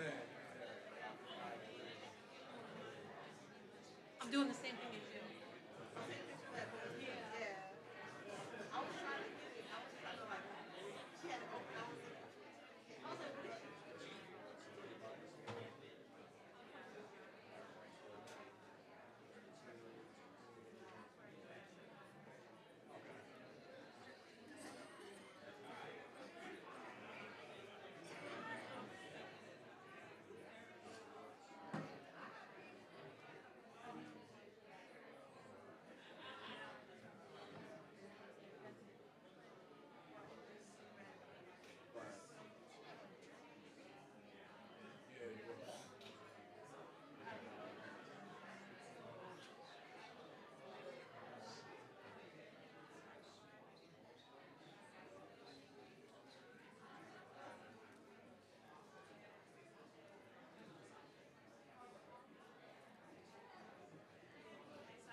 I was sort of sitting towards the back with my colleague Early.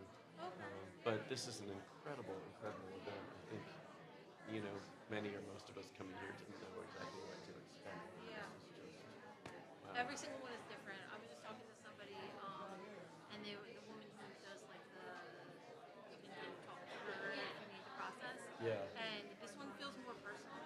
I think something about the testimony.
All right, good afternoon, everybody. We will go ahead and get started with the second half of our hearing. If you would please make your way back to your seats, we greatly appreciate it.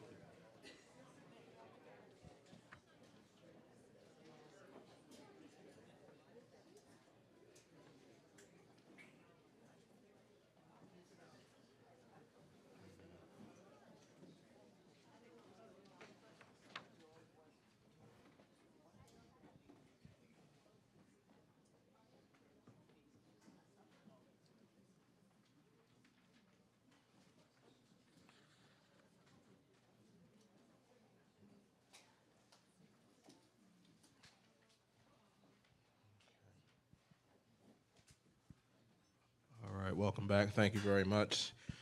So before we continue with the rest of our hearing, I do want to give special appreciation to one of our colleagues, Elizabeth Hughes of Maryland Historical Trust, who was very instrumental in the organizing and the coalition building around this hearing. So special love to Elizabeth Hughes.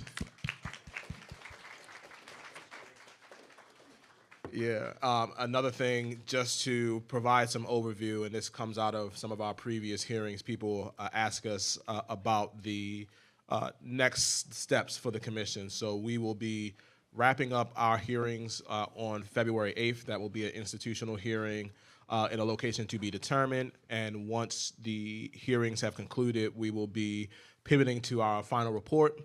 The final report will certainly capture the information of the cases that we have explored as a commission.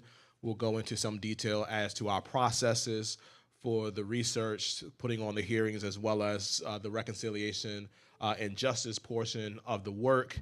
I would say concurrent to that, we are actively thinking about how best to tell these stories. We are very cognizant of the necessity of access when it comes to this information. We have our ideas as a commission, but we also welcome your ideas and your recommendations as to the totality of what reconciliation, justice, repair should look like. And so redirect you to our website, which has our contact information. If any ideas come to mind, certainly while we're here, you can let us know, but we want to make sure that we have it down in our records of anything that will help, again, uplift this legacy the way that it should. That door is not closed once this hearing is over. It is always open. So please, we appreciate your wisdom and your insight in that regard. So at this time, we will continue with our witness testimony, and I will just remind you all of our process with testimony. We always continue to encourage to use our decorum, to use our respect. Again, I'm just going to say it, we need what you wrote at all of our hearings. Real talk. And we'll talk about that afterwards, but I wanted to say that publicly. It does such a masterful job of grounding the importance of all the stories that we hear in this space and all the perspectives that are represented. And that is one of the unique dynamics of our work. We know that this history, the earliest lynching is one that we're talking about this afternoon, 1854. Last confirmed one with George Arnwood, 1933. That's still almost 100 years ago from this point. So we know that there has been a lot that unfortunately has been lost to time, but there are opportunities to get aspects of the story that do speak to the totality of its impact. And that is what this opportunity of testimonies has allowed us to do, and certainly looking forward to its continuance this afternoon. So I will stop preaching and move us along with this hearing. Everybody said I should be a preacher. I just decided to be a researcher. I still get to talk. All right. So at this time, I would like to recognize the Honorable J. David Foster, who is the mayor of Chestertown, Maryland, which is located here in Kent County, and a participant on the James Taylor Justice Coalition. So Mayor Foster.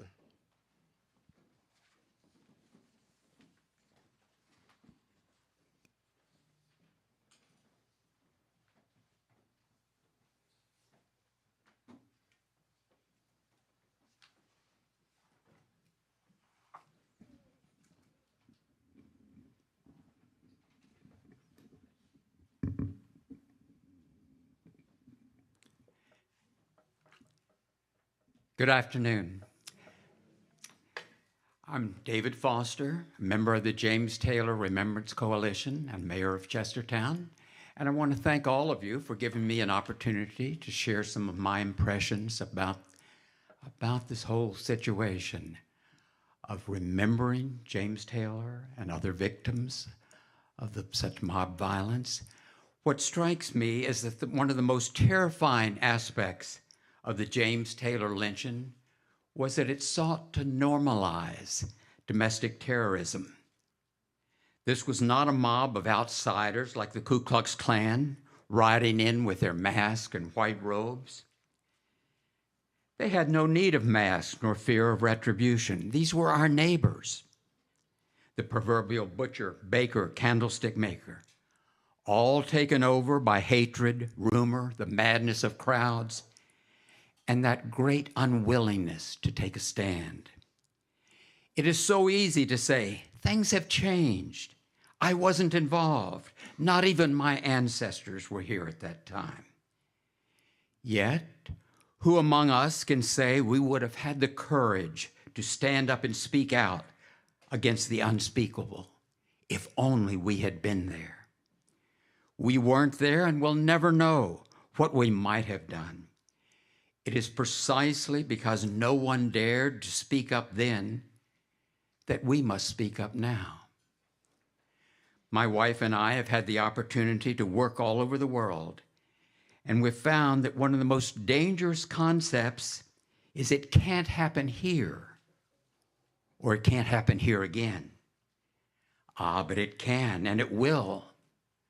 For the only thing necessary for evil to triumph is for good women and men to learn little and do nothing. Some will argue that we should only commemorate joyful experiences, such as Thanksgiving and Christmas. And yet, on this very day, December 7th, we memorialize the bombing of Pearl Harbor and that tragic loss of life. Should we as Americans only remember the evil done to us and not the evil done by us? We can't change the past, but if we refuse to acknowledge the truth, much less remember it, we have no hope of changing the future. If we as public servants are to build on our predecessors' achievements, then we must also be willing to apologize for their failures. It is precisely because no one dared to stand up then that we must stand up now. On behalf of Chestertown residents, past and present, I apologize for the lynching of James Taylor. Thank you.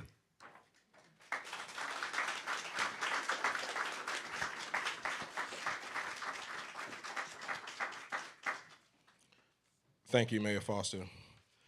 At this time, I would like to recognize Paul II, III, member of the James Taylor Justice Coalition of Kent County.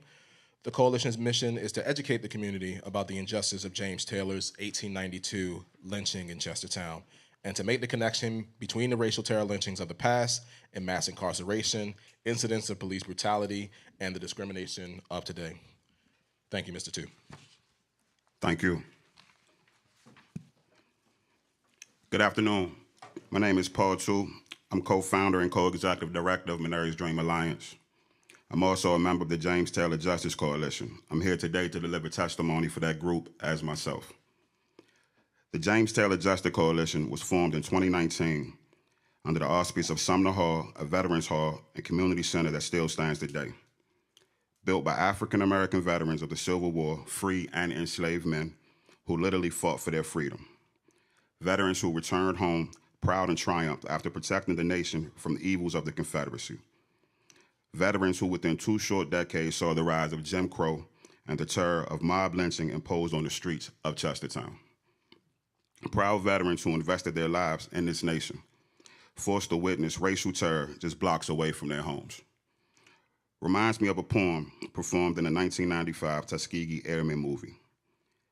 Uppity niggas turn to strange fruit where I'm from. Nigga hanging from a tree, just swinging from a hangman's vine is he.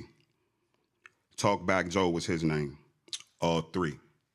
Master shut his mouth and turned to me. Lord, Master shut his mouth and turned to me. The mission of James Taylor Justice Coalition is to tell the story of the lynching of James Taylor, the story you heard earlier from Darius. This coalition aligned with the Equal Justice Initiative in Montgomery, Alabama, and their mission to truthfully confront the history of racial injustices and racial terror in the U.S.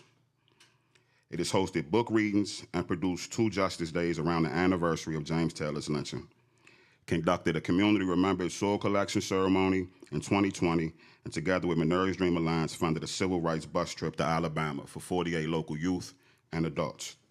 We delivered the soil sample to the EJI's Legacy Museum.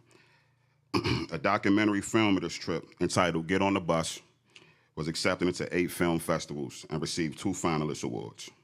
The coalition is in the process of erecting a EJI memorial marker documenting the lynching of James Taylor, which should be in place within the next 6 months. As a coach and a mentor to dozens of young men, accountability is key. Accountability is the front, middle, and end of all that we do.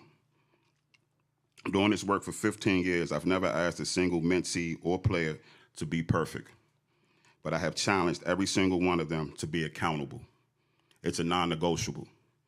And yet I stand here today beyond disappointed in the country, my country, which has demonstrated an utter lack of accountability around slavery, lynching, and all the atrocities that it brought to Black people. It is extremely hard to look at how far we've come as a people when our country still has not righted the wrongs of our past. Slavery and cotton fields have been replaced with mass incarceration and disproportionate conviction rates, unfair probation guidelines for men and women who look like me. Terror lynchings have been replaced with overzealous, quick-to-shoot law enforcement interactions that often go unpunished. Nobody is asking America or the great state of Maryland to be perfect, but simply take accountability through both material and symbolic reparation measures. As recommendations to this commission, the James Taylor Justice Coalition endorses those made by Ms. Vicki Jones at the Harford County hearing.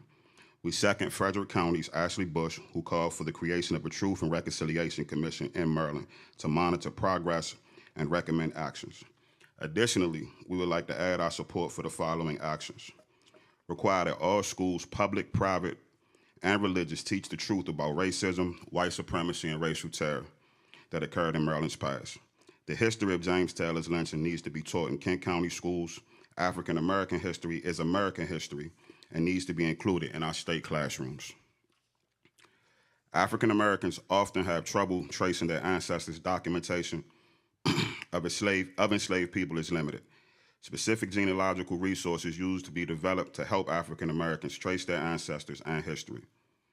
We have been unsuccessful in locating any of Mr. James Taylor's descendants. His family was effectively run out of town after his lynching.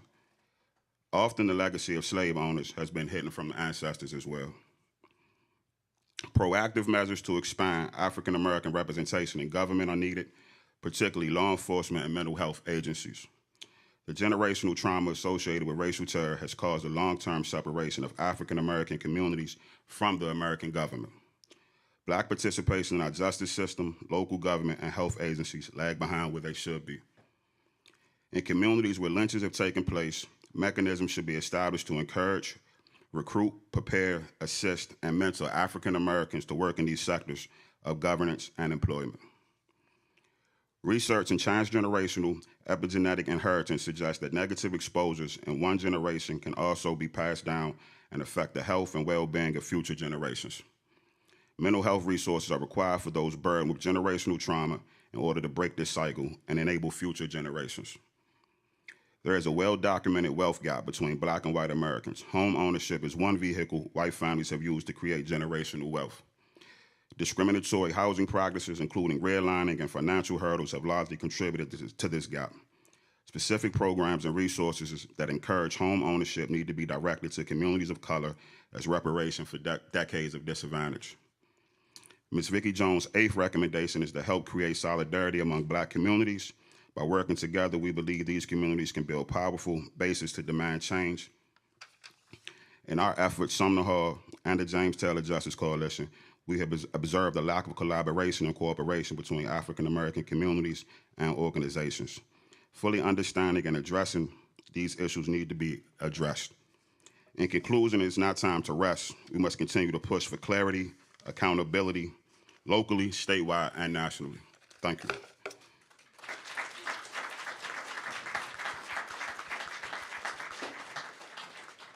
Thank you, Mr. Tu. At this time, I would like to recognize Mr. John Queen, who is a community organizer and member of the Kent County Board of Education. Thank you, Mr. Queen.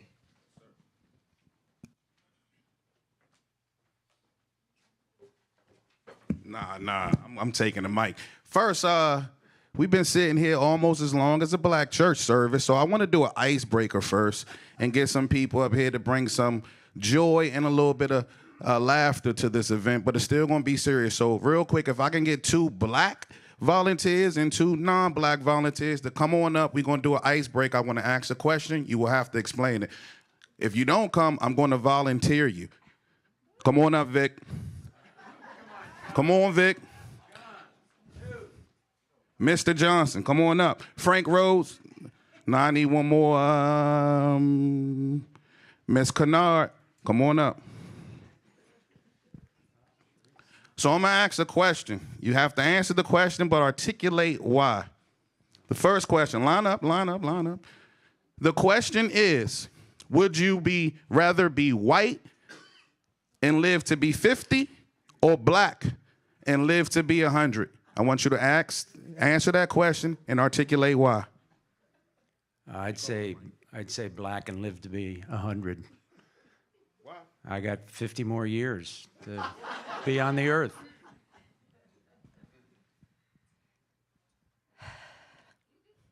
That's a really difficult question.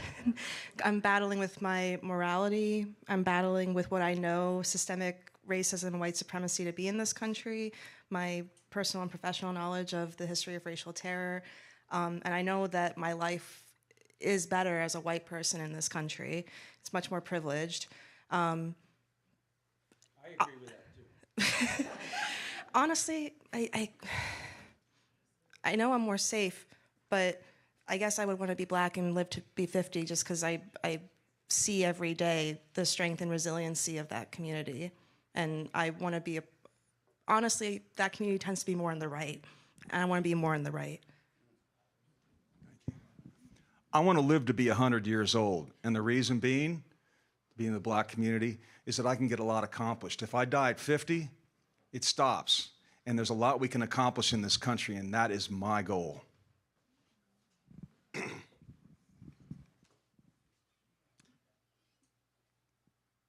Just live in a mixed world and time, color,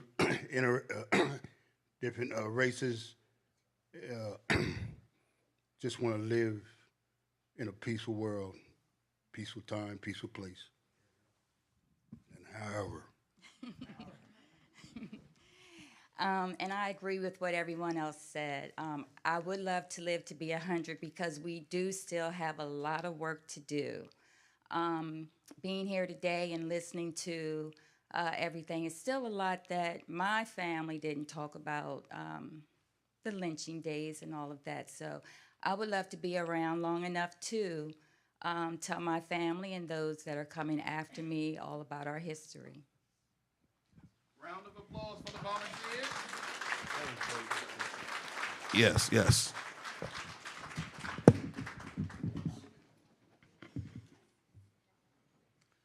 We're gonna do one more real quick. I know we got some church folk in here, so I want y'all to finish this phrase.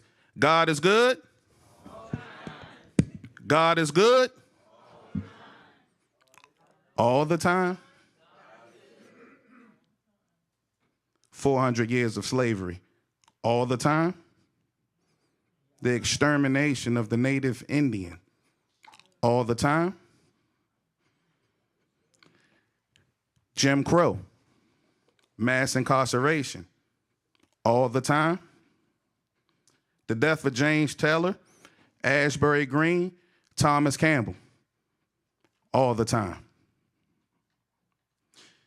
Good afternoon, Commission, panel members, audience, and viewers. My name is John Queen. I'm a community organizer and a leader on the Upper Eastern Shore of Maryland. Today, we gather here in King County to discuss the past atrocities against blacks. The name of this commission is the Maryland Lynching Truth and Reconciliation Commission. Today, I will speak about truth and reconciliation. Let's start with the truth. The truth is defined as the quality or state of being true or in accordance with a fact. Well, the truth is, I did not want to do this presentation. I wrote this late last evening under the duress and stress of my wife and kids telling me to get it done. I'm a full-time father and husband with a full-time job in Anne Arundel County Public Schools with a daily commute. I handle the day-to-day operations of the Bayside Hoyas, And the truth is, my life does not stop to reopen wounds to make white liberals feel woke. The truth is, we as blacks, we're tired of talking about slavery and how we were murdered, lynched, raped, and demoralized. The truth is, as a newly elected Board of Education member, I will be judged on what I say here today. The truth is, I'm a black man in America, and I know I'm a threat to white society. The truth is, America considered people who look like me 3/5 of a human being and property. The truth is, the constitutional amendments 13 through 15 have not still been honored or upheld. The truth is, the black vote is exploited, and we as blacks have never gotten anything in exchange for our vote. The truth is, the black community suffers. The truth is, America has never addressed the primary issue that is oppressing us, which is the legacies and burdens of slavery. The truth is, the black community survives in a state of comfortable oppression. It seems this truth is very complex. Now, I'm supposed to go right into reconciliation. And babe, I know you told me don't get too far off track, but sitting here, I still have to speak a little bit of my mind without keeping it all the way in my script, so forgive me. I'm tired of being one of the, and I'm not speaking for Paul or Darius because we do this all the time. I'm tired of being one of the token blacks that speak at these type of events. I prefer our community get these black leaders in a room and let us talk about how we empower ourselves and how we work together. This morning, I had to talk and assure my daughters that this is not our history. This is European colonialized history, and we were kings and queens, and we were the people who governed this earth before this happened. Yes, we know what happened for the last 500 years, but every day I tell my daughters who we were 2,500 years ago. When we talk critical race theory, keep in mind, 90% of the educators are white. Are they going to tell the truth? Is the school system that's ran by white society going to allow the truth to be told? If I ask right now, everyone take your phone and Google the image of Jesus Christ. It's going to be a white man. I'm not trying to switch your faith or make you holier than thou, but when you read in the Bible his description, well, we know he ain't white. We all have been living a lie. We see the truth in our face and we ignore it every day. I'm going to pull back a little bit because a lot of what I wanted to put in this speech, I think would have left a bad taste. And already we know we leaving out of here with that from the first 2 hours and hearing things. By the way, as a black person, when I hear this, I get angry. I look at the first white person I see and say, oh, they think they better than me. I don't like them. Never even met the white person, but that's how most black people feel. We hide that. We suffer in silence. The second word, reconciliation. Reconciliation is defined as restoration or friendly relationships to make amends. What does reconciliation look like to me? Well, in one word, reparations. And this is to the blacks in the room. So whites, yes, you're here, but cover your ears, because this is really to the blacks. Cover your ears. Reparations. Blacks, stop speaking about reparations in the form of a lump sum money settlement. There is no financial literacy in our community, and the blacks are the biggest consumers on the planet. We own nothing, we produce nothing. The first thing most of us will do is spend our money with someone who is not in our black community. The reason I think this is true because when blacks came out of slavery, we owned 1/2 of 1% of the wealth in America. Today, 2024, blacks only own 1/2 of 1% of wealth in America. Does it sound like blacks have came far? Blacks, we must learn to empower our community by starting with a functional community. Then we must practice group trust. In our community, then we should be group trust that should be also followed by group cooperation. Also, Paul 2 mentioned it earlier, accountability. We must also practice group accountability. We must start making decisions in the black community as a group. And yes, white people, that means we do not need you at the table.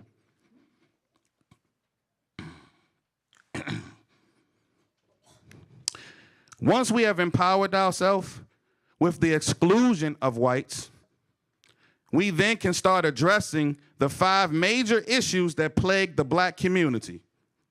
Those 5 issues are police genocide, miseducation, gentrification, mass incarceration, and access to wealth. When discussing empowerment, the only way we as blacks achieve that is with vertical change.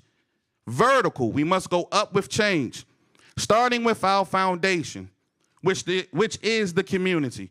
So just imagine a 5-story building and the ground that you put that foundation on is our community. Your next floor would be economics. Why economics? Because the black dollar leaves out of the black community in 1 hour. The Asian community, the money circulates the numbers could be off, but I know it circulates 11 to 12 times. The white community, 4 to 6 times. The black community is gone in 1 hour. After we form our community and we get economics within our community, the next step is politics. We just went through an election and we might think politics is the only answer. It's just a slice of the pie. The reason you need economics to go to politics because we know now money run campaigns. And if I already mentioned we work in a group, we take our money as a group and we go to these elected officials and say, here's our agenda and here's what you better run on. And if you don't hold it, we hold them accountable. If not, they out of office. You get 1 term and 1 try to trick black people. After economics, you then go to the judiciary system. Well, we know politicians run the judges, the laws. So now as a community, we're starting to build our floors. The 4th floor would be media. We need someone else to start telling our story. 99% of media is black ran, it's white ran. All you young people out there listening, in attendance, what you need to do, start using your social media platform to get directly to each other. The last level is education. We need to be re-educated on who we are, and we need to do it in a room and in a community where we are the only ones there.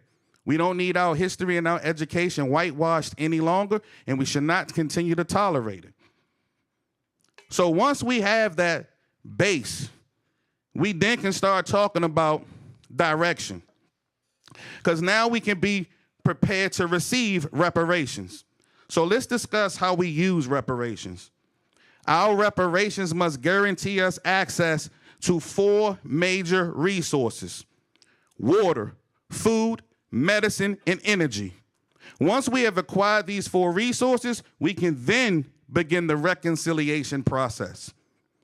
As a black community, we should not engage in any negotiations until these terms are met. In closing, blacks, stop waiting for your 40 acres and a mule. Stop waiting for a white messiah to fall out the sky to save you. The war against black families has not stopped. The war against our black community has not stopped. The war against our black culture has not stopped. Blacks, we need to fight for the future and preservation of our children, community, and our people. If we allow whites to lead this fight, we will continue to remain in comfortable oppression. My name is John Queen, and I leave in the words of the great musician James Brown, I'm black and I'm proud. Thank you.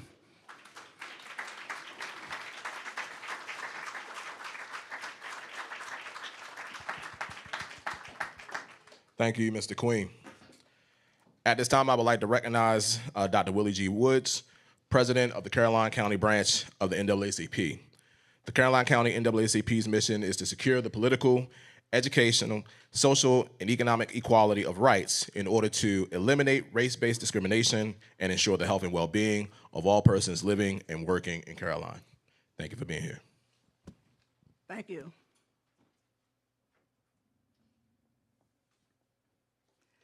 Good afternoon, commissioners and audience. I am, as stated, Dr. Willa G. Woods, president of the Caroline County branch of the NAACP, also a retired educator and college administrator. I want to thank you for conducting these hearings and also for the opportunity to serve as well as to share. The NAACP has a long and outstanding record of commitment to helping to address, through appropriate channels, issues affecting Blacks, persons of color, and marginalized populations in our respective communities.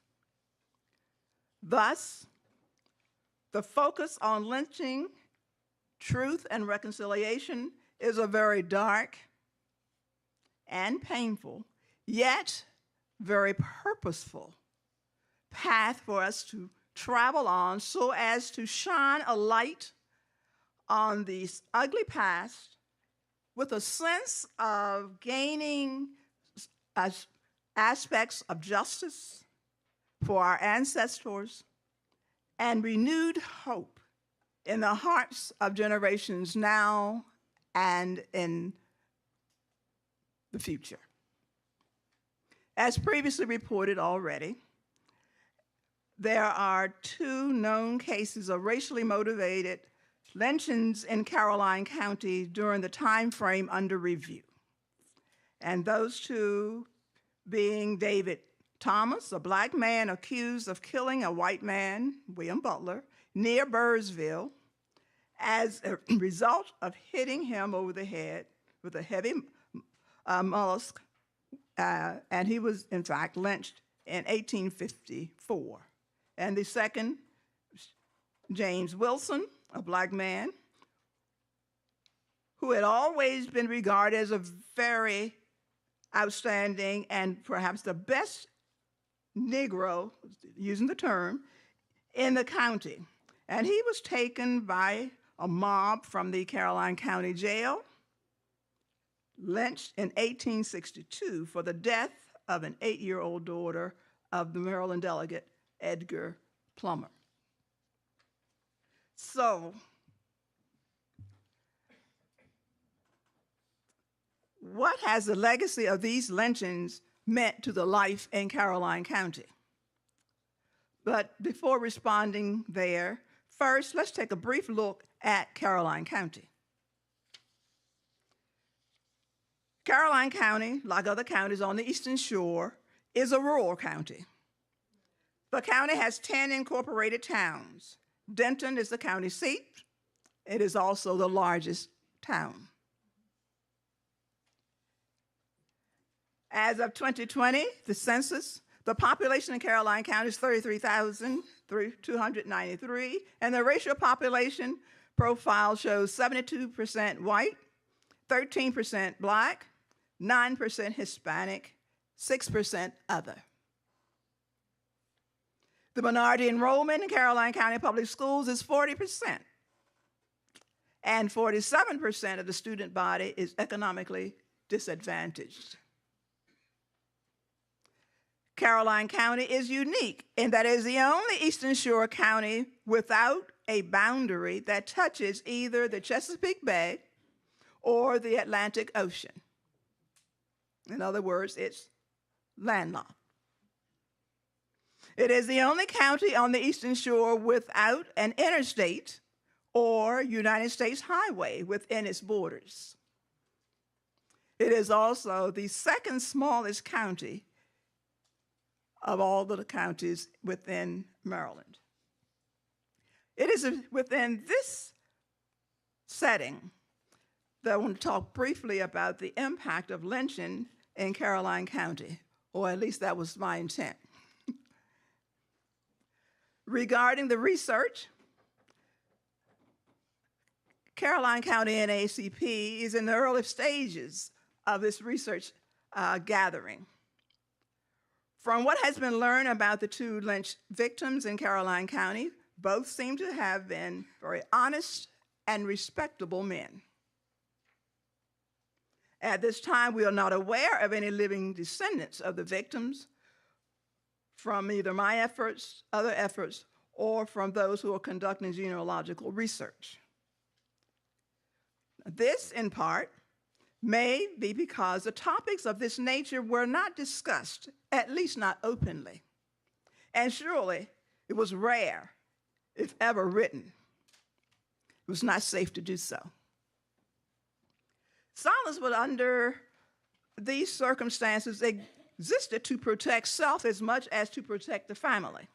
Thus, oral history tradition in the Black communities has been very crucial in capturing some of this much-needed history.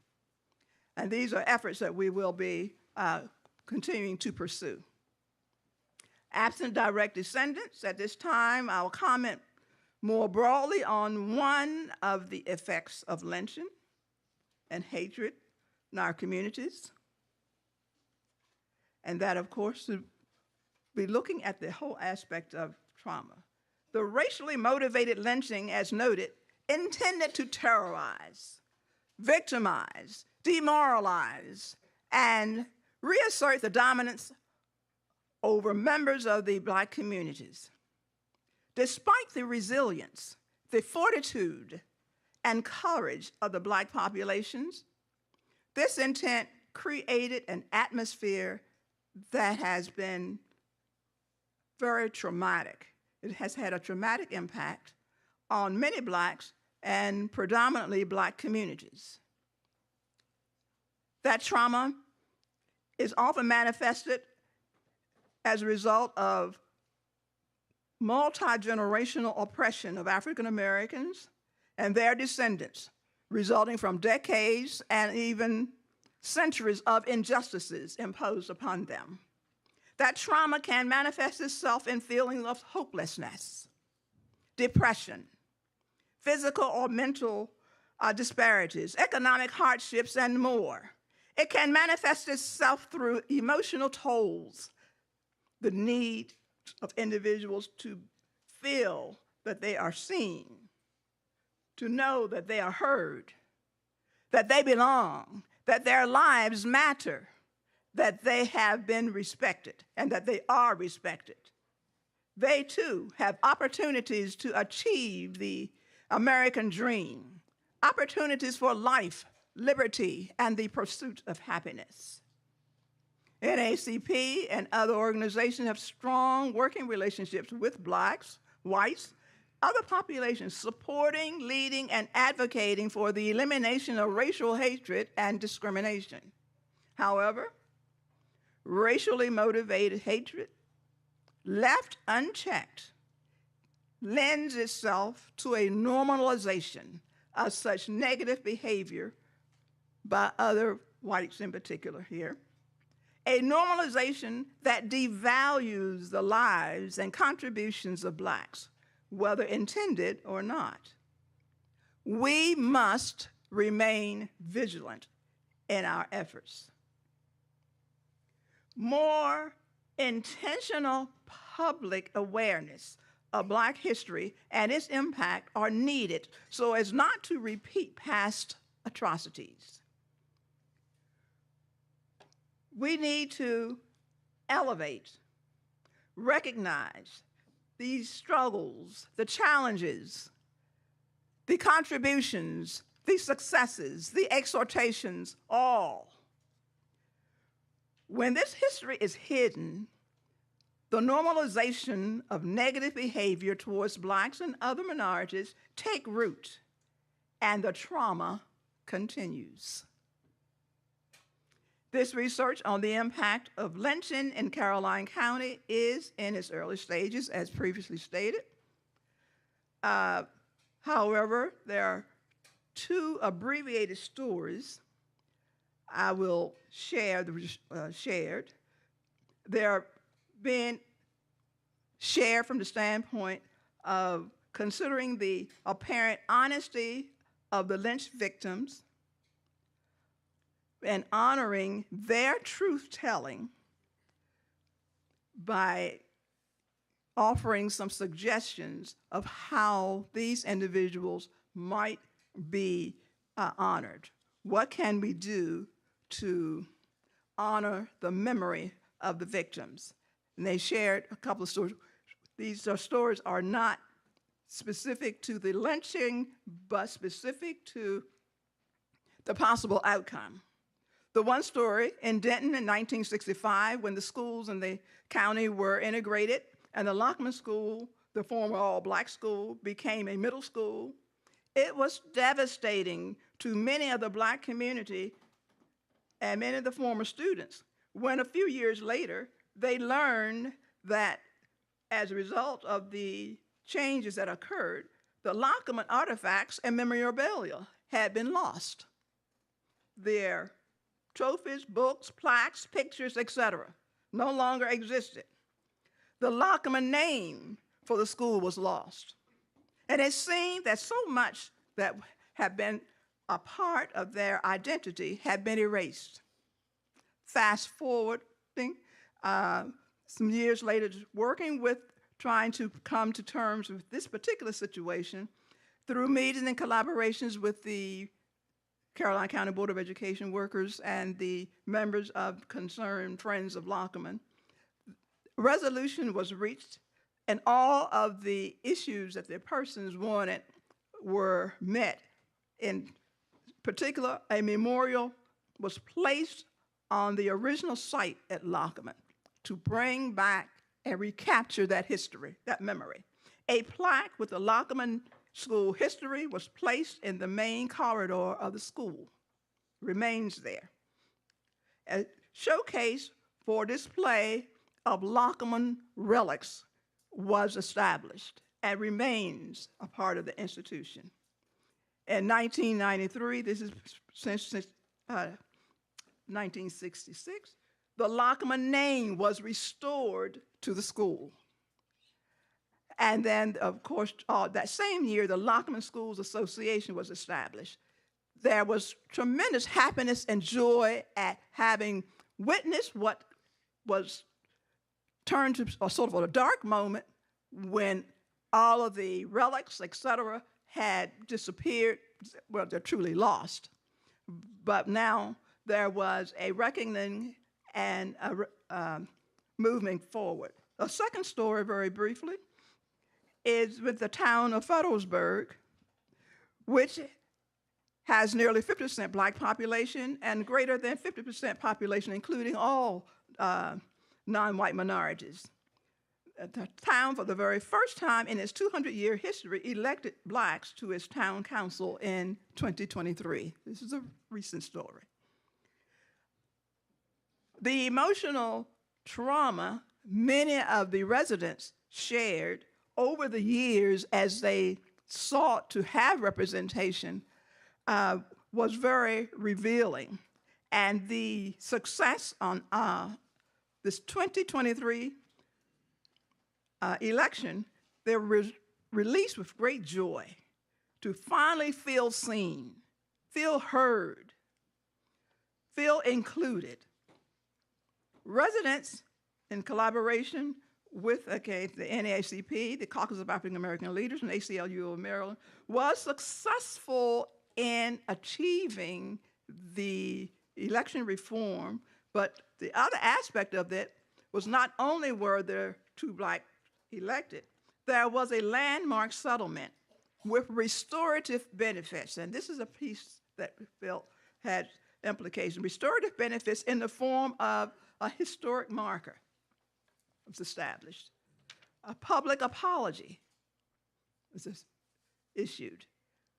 A permanent display of the election reform achievements are in place, along with a number of other deliverables. And all of this was priceless to the uplift of the self-esteem among those residents.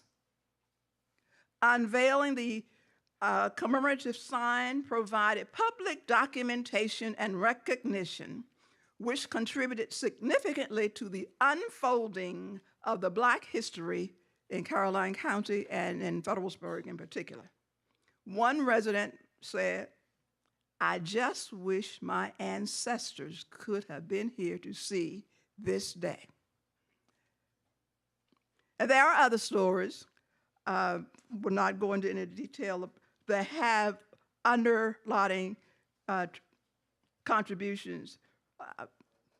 For instance, the case of Anton Black, resulting in the anti-Black law in Maryland as a result of his being killed, the name calling and bullying that often occurs in many of our schools and approaches to resolve those, etc. So in sharing these stories, it's significant, but I know it begs the question noted by researchers. How do these stories we choose to tell influence our historical memory? What we choose to tell, how does that influence our historical memory? When asking questions about the persons who were lynched, there was no one who had memory, or anyone knew of anyone who had memory. Thus, right now, I'm not able to speak directly on those, but the stories that we tell, how does that help influence our memory? So it's important to capture these stories because it then can become part of the stories we can tell as part of our memory. And how do we remember persons who society seems to have forgotten? How do we remember those stories? Our work on advancing racial justice must continue. It will continue.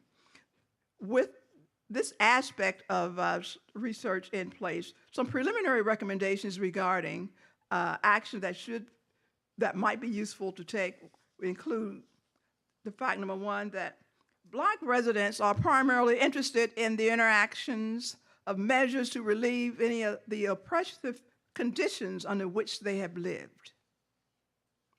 Part of the healing also should include some type of permanent, tangible evidence of milestones, historic markers, written apology, historic photos, recurring celebrations, observances, etc. There needs to be some strong education component for schools and the public. We have got to tell our story. Much of our history is never told.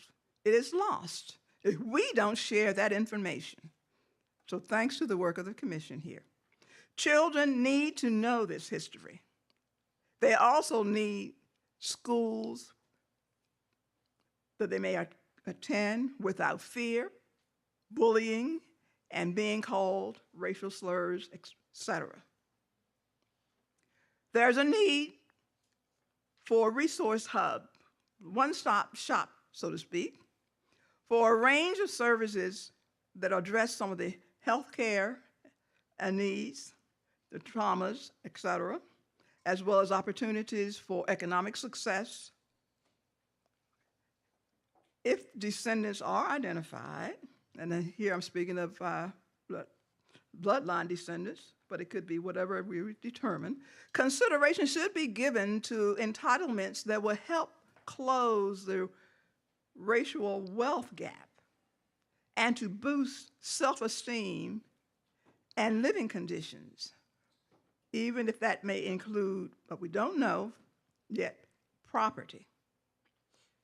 In short, we cannot permit the normalization of racial hatred and discrimination.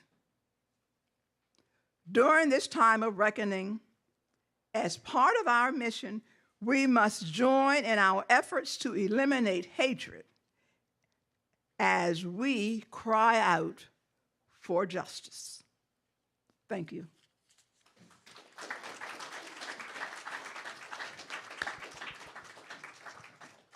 Thank you, Dr. Woods. Now at this time, I'd like to recognize Clayton Clay Washington, President of the Kennard African American Cultural Heritage Center located in Queen Anne's County. The center models the history and culture of the African American community in Queen Anne's County to ensure that the county's history may be presented in a way that is complete and relevant. And at this time, Mr. Washington's testimony will be read by Mr. Darius Johnson. Thank you. Good afternoon. Yeah, back again. Still not excited, but I have the opportunity to read this from my friend and colleague, Clay Washington, so it's all right. My name is Clay Washington, president of Kennard Alumni Association, which owns and operates the Kennard African American Cultural Heritage Center and Museum in Centerville, Maryland. I applaud the commission for bringing these events to light, and thank you for inviting the community to voice their comments and their thoughts about how these lynchings affect us. I realize that these horrific acts were hardly spoken or written about in local history from their outset. Knowledge of these acts were suppressed by fear and intimidation from those that perpetrated and allowed them to the point where they were literally erased from our history.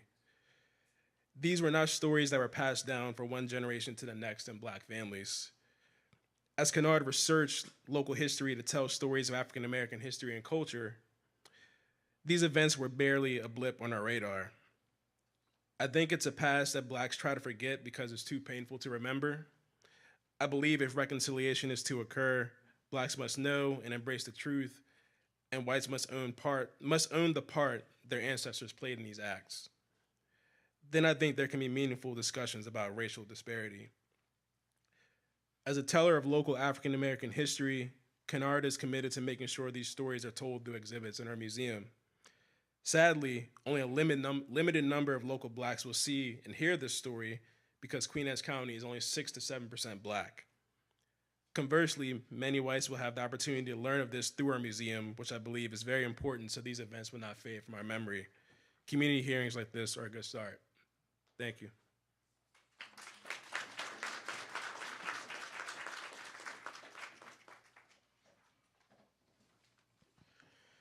Thank you, Mr. Washington, and thank you, Mr. Johnson, for reading that statement into the record.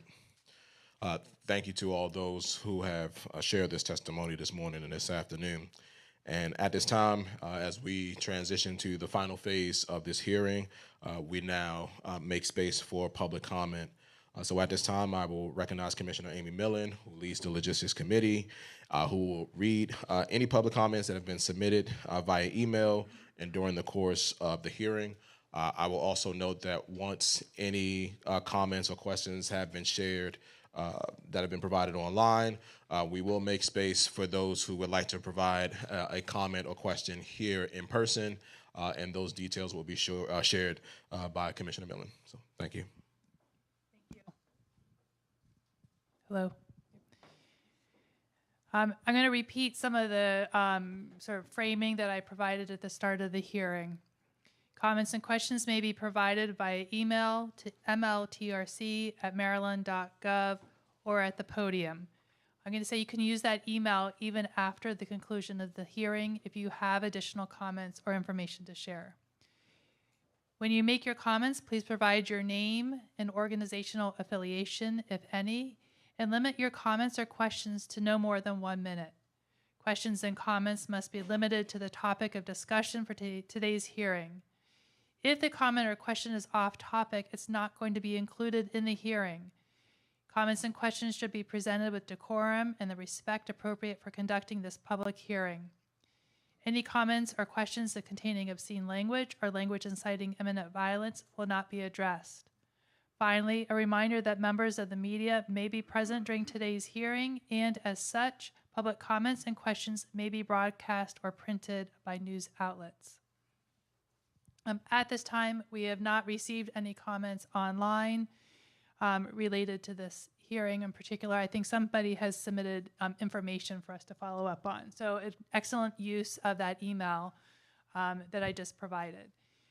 So I would like to open the floor. If anybody has any comments or questions, I invite you to come up to the microphone here in front of our high top table.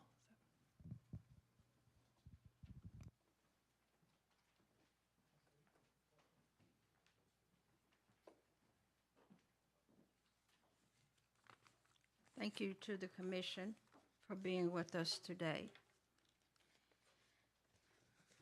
My name is Airlie Ringgold Johnson. I am a community historian with Washington College, part of the Chesapeake Heartland Project, which is an African American humanities project, and we study African American history and bring it to the light of all that history that is missing.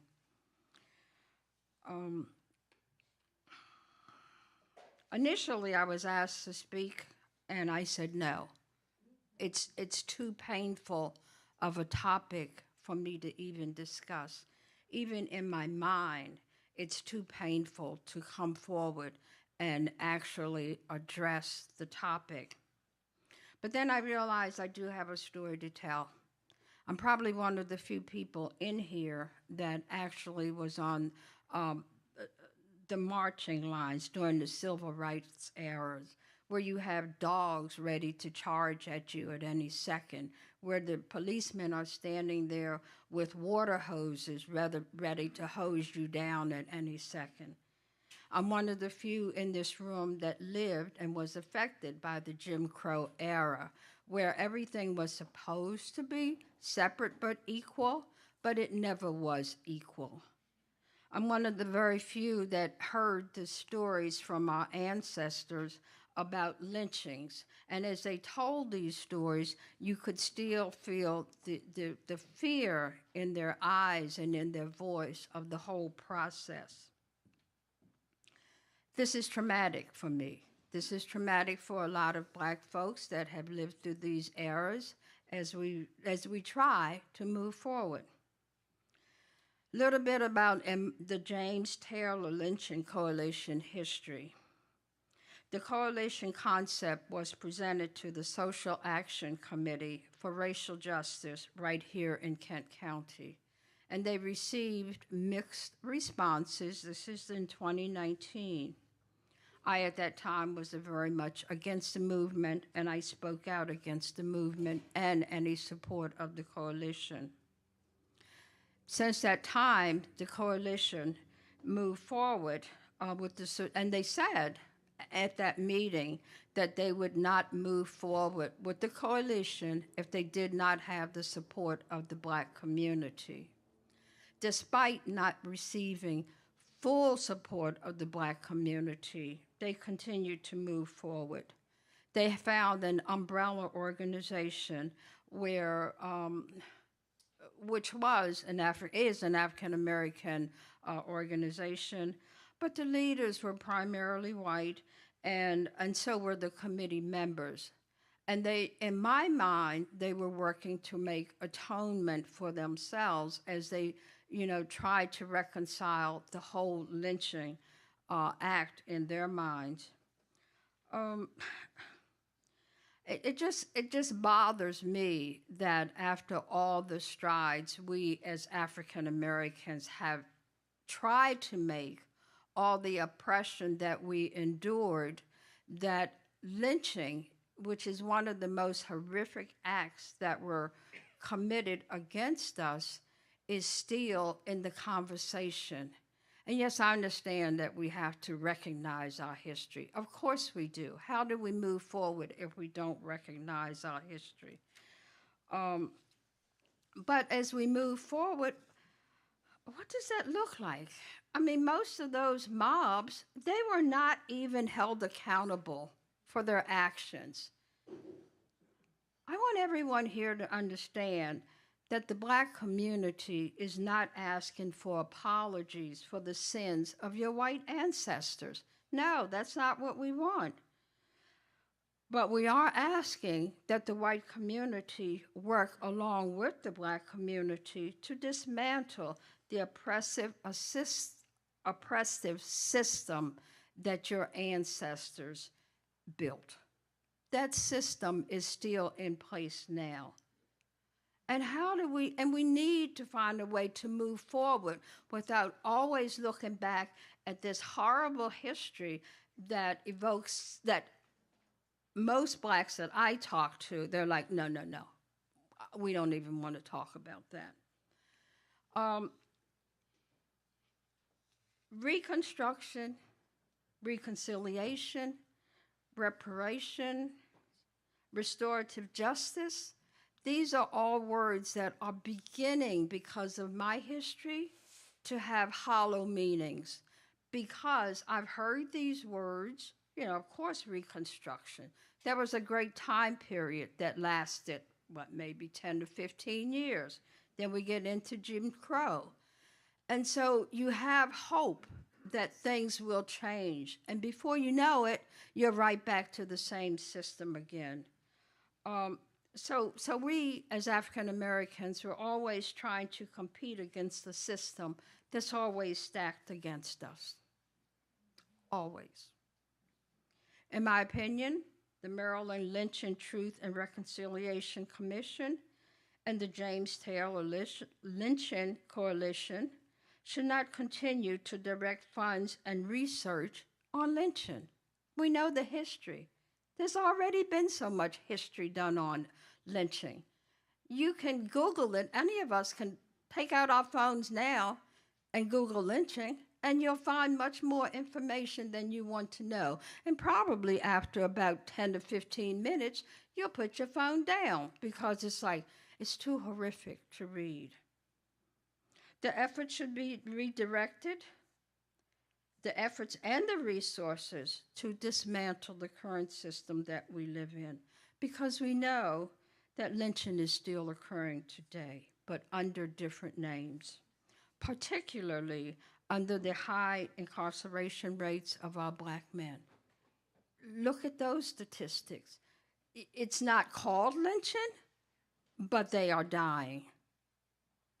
Very often, that's what's happening. So, I do have suggestions of what should be done, or what could be done as we all work together to dismantle these systems. One is education. Our students need more positive role models. They don't need to continue to hear about the oppressiveness and all the acts of crimes that were committed against us. Yes, all the students need to know, but before we get to that point, we need to instill pride in our students. Our students need to know all the how we contributed to the society. We contributed some amazing acts, some amazing projects, but we never really get to hear those. Through the program that I work with, Chesapeake Heartland, we are able to share all this hidden history, all these accomplishments that Blacks actually, we just don't hear about this unless it's Black History Month. And so that is, through Chesapeake Heartland, history is being taught all year long, every day. Excuse me, very quickly. I'm sorry. My apologies, Ms. Johnson. Just to. Can I wrap up? Yes, ma'am. 2 minutes. If you can do 2 minutes, please. 2 minutes. I don't have that much. All right. Okay. Absolutely, please. Education. We are talking about an educational public school system where most of the teachers and administrators are 90% white, but the students of color are 50 to 60%. The teachers are not equipped to teach Black history. They're not even able to relate to cultural responsiveness. I think the system needs to work more in moving forward to educate our teachers so that they know how to work with the differences in the cultures, because there's quite a bit of difference in the cultures. The teachers also need to have more information on Black history so that they can share this history with the students. Sponsor more cultural programs for our students. Many of our students, because of the poverty level, have not even been able to go across the Bay Bridge. They've been on the Eastern Shore. So I would like to see some of the resources that we have to actually work with our students. Our school system's not able to take our children on field trips at all. And then there was another program that the state actually started 3 years ago, and it was called, the name of it was Achieving Academic Excellence and Equity for Black Men. This is a program that the state started. It was going very well. We went very strong in our community. We were a pilot program. I was so proud to see our young men in their blazers and matching ties to go to a meeting. But of course, this is one more of the things of the system that it was dismantled. It was just done away with after just 2 to 3 years of trying. One thing about signing, when I walk past a sign that talks about lynching, I'm going to be enraged. And I think a lot of other blacks will feel the same way when they walk past a sign talking about lynching. I think that signs and more information about lynching is only going to set the platform for more hate crimes. Yes, some folks will feel that atonement has been reached, but black folks are not going to feel that atonement has been reached, but it's one more oppressive measure against us. The Reginald F. Lewis Museum has a memorial project. 2 Correct. seconds. 2 seconds. To acknowledge lynching for the state of Maryland. This memorial should be sufficient for the entire state. Thank you. Thank you, Mr. Johnson. Appreciate your thoughts. To provide some brief feedback, if I may. So I will speak on my personal platform as well as chairing this commission. I agree that there's much more to the story of black people in the state of Maryland and the United States of America than our challenges, our struggles, our oppression. And I agree that there should be a more holistic story that is being told. I humbly believe that this commission gives us a platform by which we can make that push. I would not want any young black person to think that this is the totality of our history. It is not. For as much as we can talk about the struggle, the oppression, the pain, we can talk about the resilience, the creativity, the triumph. That is part of the story as much as anything else. The stories of racial terror lynchings are not just black stories. They're everybody's stories. They are lessons that should be learned. They are lessons for which there are connections to the challenges of today where that correlation is abundantly clear. And that is the naivete that needs to be dismantled. So I recognize that there is a long way to go. I recognize that there are many places where support should be provided. And I would say our goal as a commission is not just to codify this story, but to show that this story does provide a blueprint for how reconciliation and justice and truth can be told. There is the content of what we do, but there's also the process by which it happens. And that's an important element of what we are doing with this commission. And so we are greatly appreciative of the feedback. The work is not done, and the opportunities to influence those in power are still in front of us. So we reiterate your suggestions, your feedback, your wisdom, please share it with us. I would not want anyone to take the time and energy to share their story, to provide their feedback, and it just be confined to this one hearing. No, it is part of the preservation of this entire commission's work.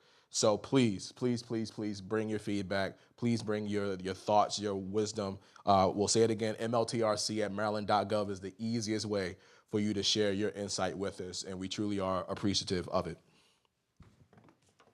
Thank you. Are there any other further comments, questions, or reflections? Yep, feel free to come forward. Again, just as a reminder, if you could state your name and the organizational affiliation and limit your comments to 1 minute. As best you can. Okay, as best you can. Thank you. Good afternoon, everyone. I'm Mary McComas, the superintendent of Kent County Public Schools. First, I'd like to say, as a white child of the state of Maryland, I want to thank you for doing this work. I was a history teacher by training, and so I value the work that you're doing for all citizens of Maryland, and certainly the long past due restorative work for our community of color in the state. Second, I just want to acknowledge that as the leader of our public school system here in Kent County, I want everyone to know that I hear and I receive the messages today for the implications of the work that I do to serve our children in Kent County. I am a believer that as a white person, I can serve as an ally in the work. I by no means think that I could do that alone. And I just want to assure everyone here that I hear and understand the message. I am committed to doing an excellent job for our students of color and our community of our white community as well.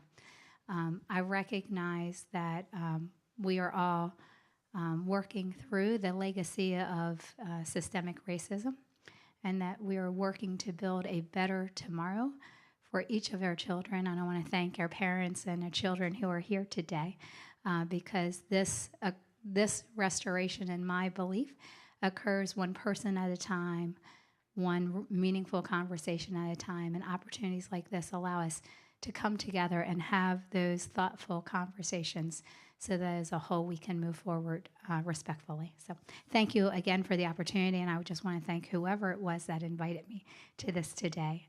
So thank you and happy holidays. Was I within my time? No, thank you for that. And as I will certainly uplift, let's hold each other accountable, right? Yeah, let's do that.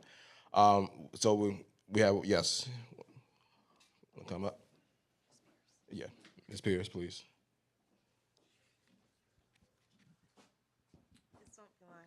I just want to say to the superintendent, thank you for coming. I'm not going to lie, when I look in the audience and not see Caroline's leadership in here, it doesn't surprise me at all. I just want to say that I'm glad that the state of Maryland did this, because I feel like our community has a huge issue with the erasure of Black history there.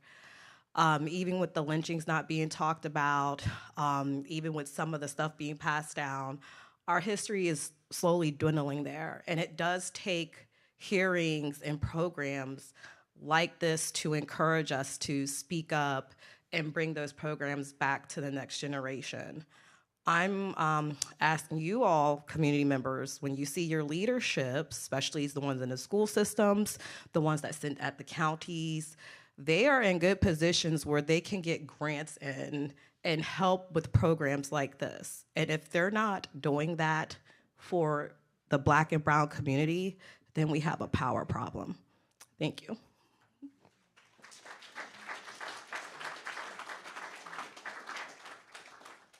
Thank you.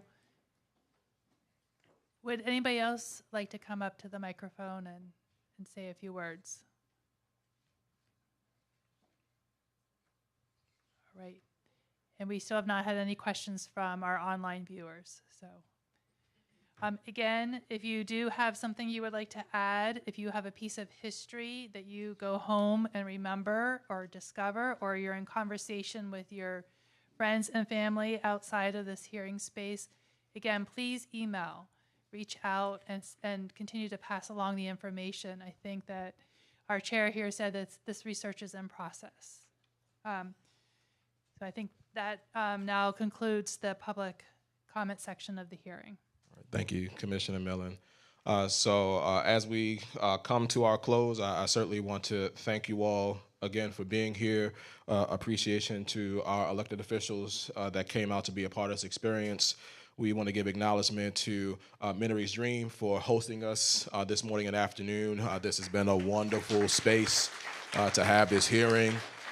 Much appreciation to Event Stream team for capturing this moment and many other moments. Much love to our ASL interpreters. Thank you for helping us with our accessibility to living and growing. Thank you for always being here to help us navigate our emotions as we go through this experience. Appreciation to Maryland State Police for making sure we stay safe while we are in this space. And much appreciation to my colleagues here, those who are joining us online, as well as our staff.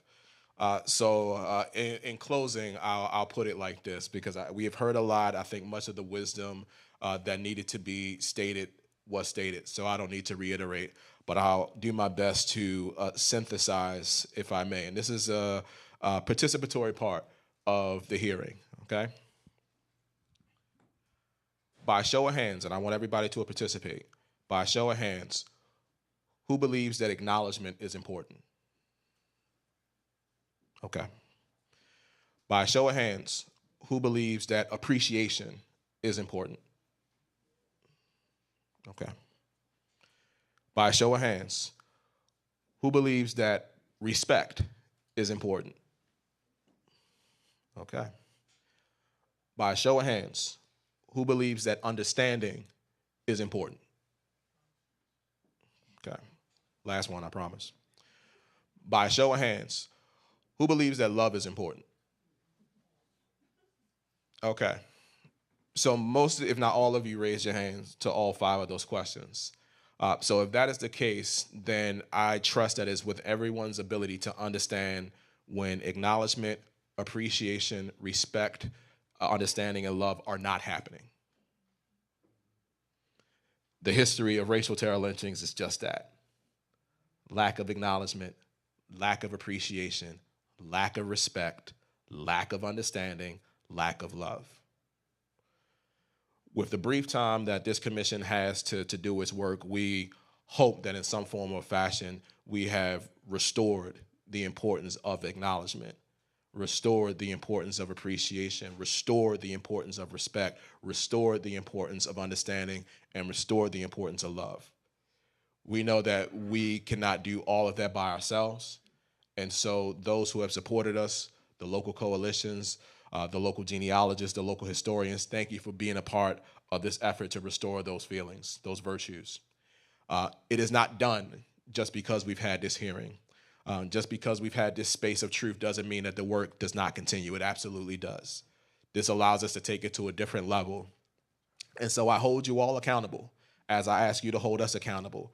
If you truly believe in acknowledgement, appreciation, respect, understanding, and love as being core tenets of our humanity, and I see that there are many hues of the rainbow here, many parts of the timeline that we represent, different generations, and yet we all came to the same conclusions that those 5 things are important. If that is the case, and you're being honest about that, do the work to make sure that that is upheld for everyone. For those who have been particularly denied those virtues, do the work to make sure those feelings are restored for them. It goes far beyond just acknowledging this very painful aspect of Maryland's history, this region's history, this country's history. It is to show the creativity, the resilience, the discipline, the patience, the love, and so much more that it takes to survive those things, to attempt to thrive through those things. And so I give honor to our ancestors. I give honor to the descendants who represent just that. Everyone is in their capability of representing just that, genuinely. We know that racism is an all-encompassing thing. It can be overwhelming. It can be draining. And I'll admit that there are times where I've had to introduce people to this thing called racism. It's like, oh no, what do we do? You do what you can. You do what you can with the energy that you have, with the time that you have, with the life that you've been given. That is all I ask of my colleagues. That is all I'm asking of myself. That is all I'm asking of you. Do what you can to make sure that every single person knows that they are acknowledged, they are appreciated, they are respected, they are understood, and yes, most importantly, they are loved. And if you want those things for yourself, I will give you the secret of how you get it. You give it. It's the only way. It's the only way. And so we leave you with that charge. Exude these virtues in every aspect that you can. Exude these virtues as necessary to undo this history. We have to know it. We have to understand it so that we can undo it. Not just stop it, undo it. Okay? And so we appreciate your commitment. We appreciate your dedication, not just to supporting our work, but the work that you're all doing in your own capacities. We appreciate you. We thank you. We know it's hard. We've learned that lesson over and over again.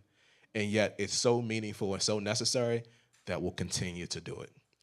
And so with that, I move that we accept the testimony heard from this community, from our descendants on this meaningful day. Is there a second? Thank you. Thank you. And so with that, all the wisdom that has been shared in this space is accepted for the record of this commission. Once again, we thank you for being in this space with us. You are a part of this history. You are descendants of this story. Do something with it. Have a wonderful day. Take care. Appreciate you.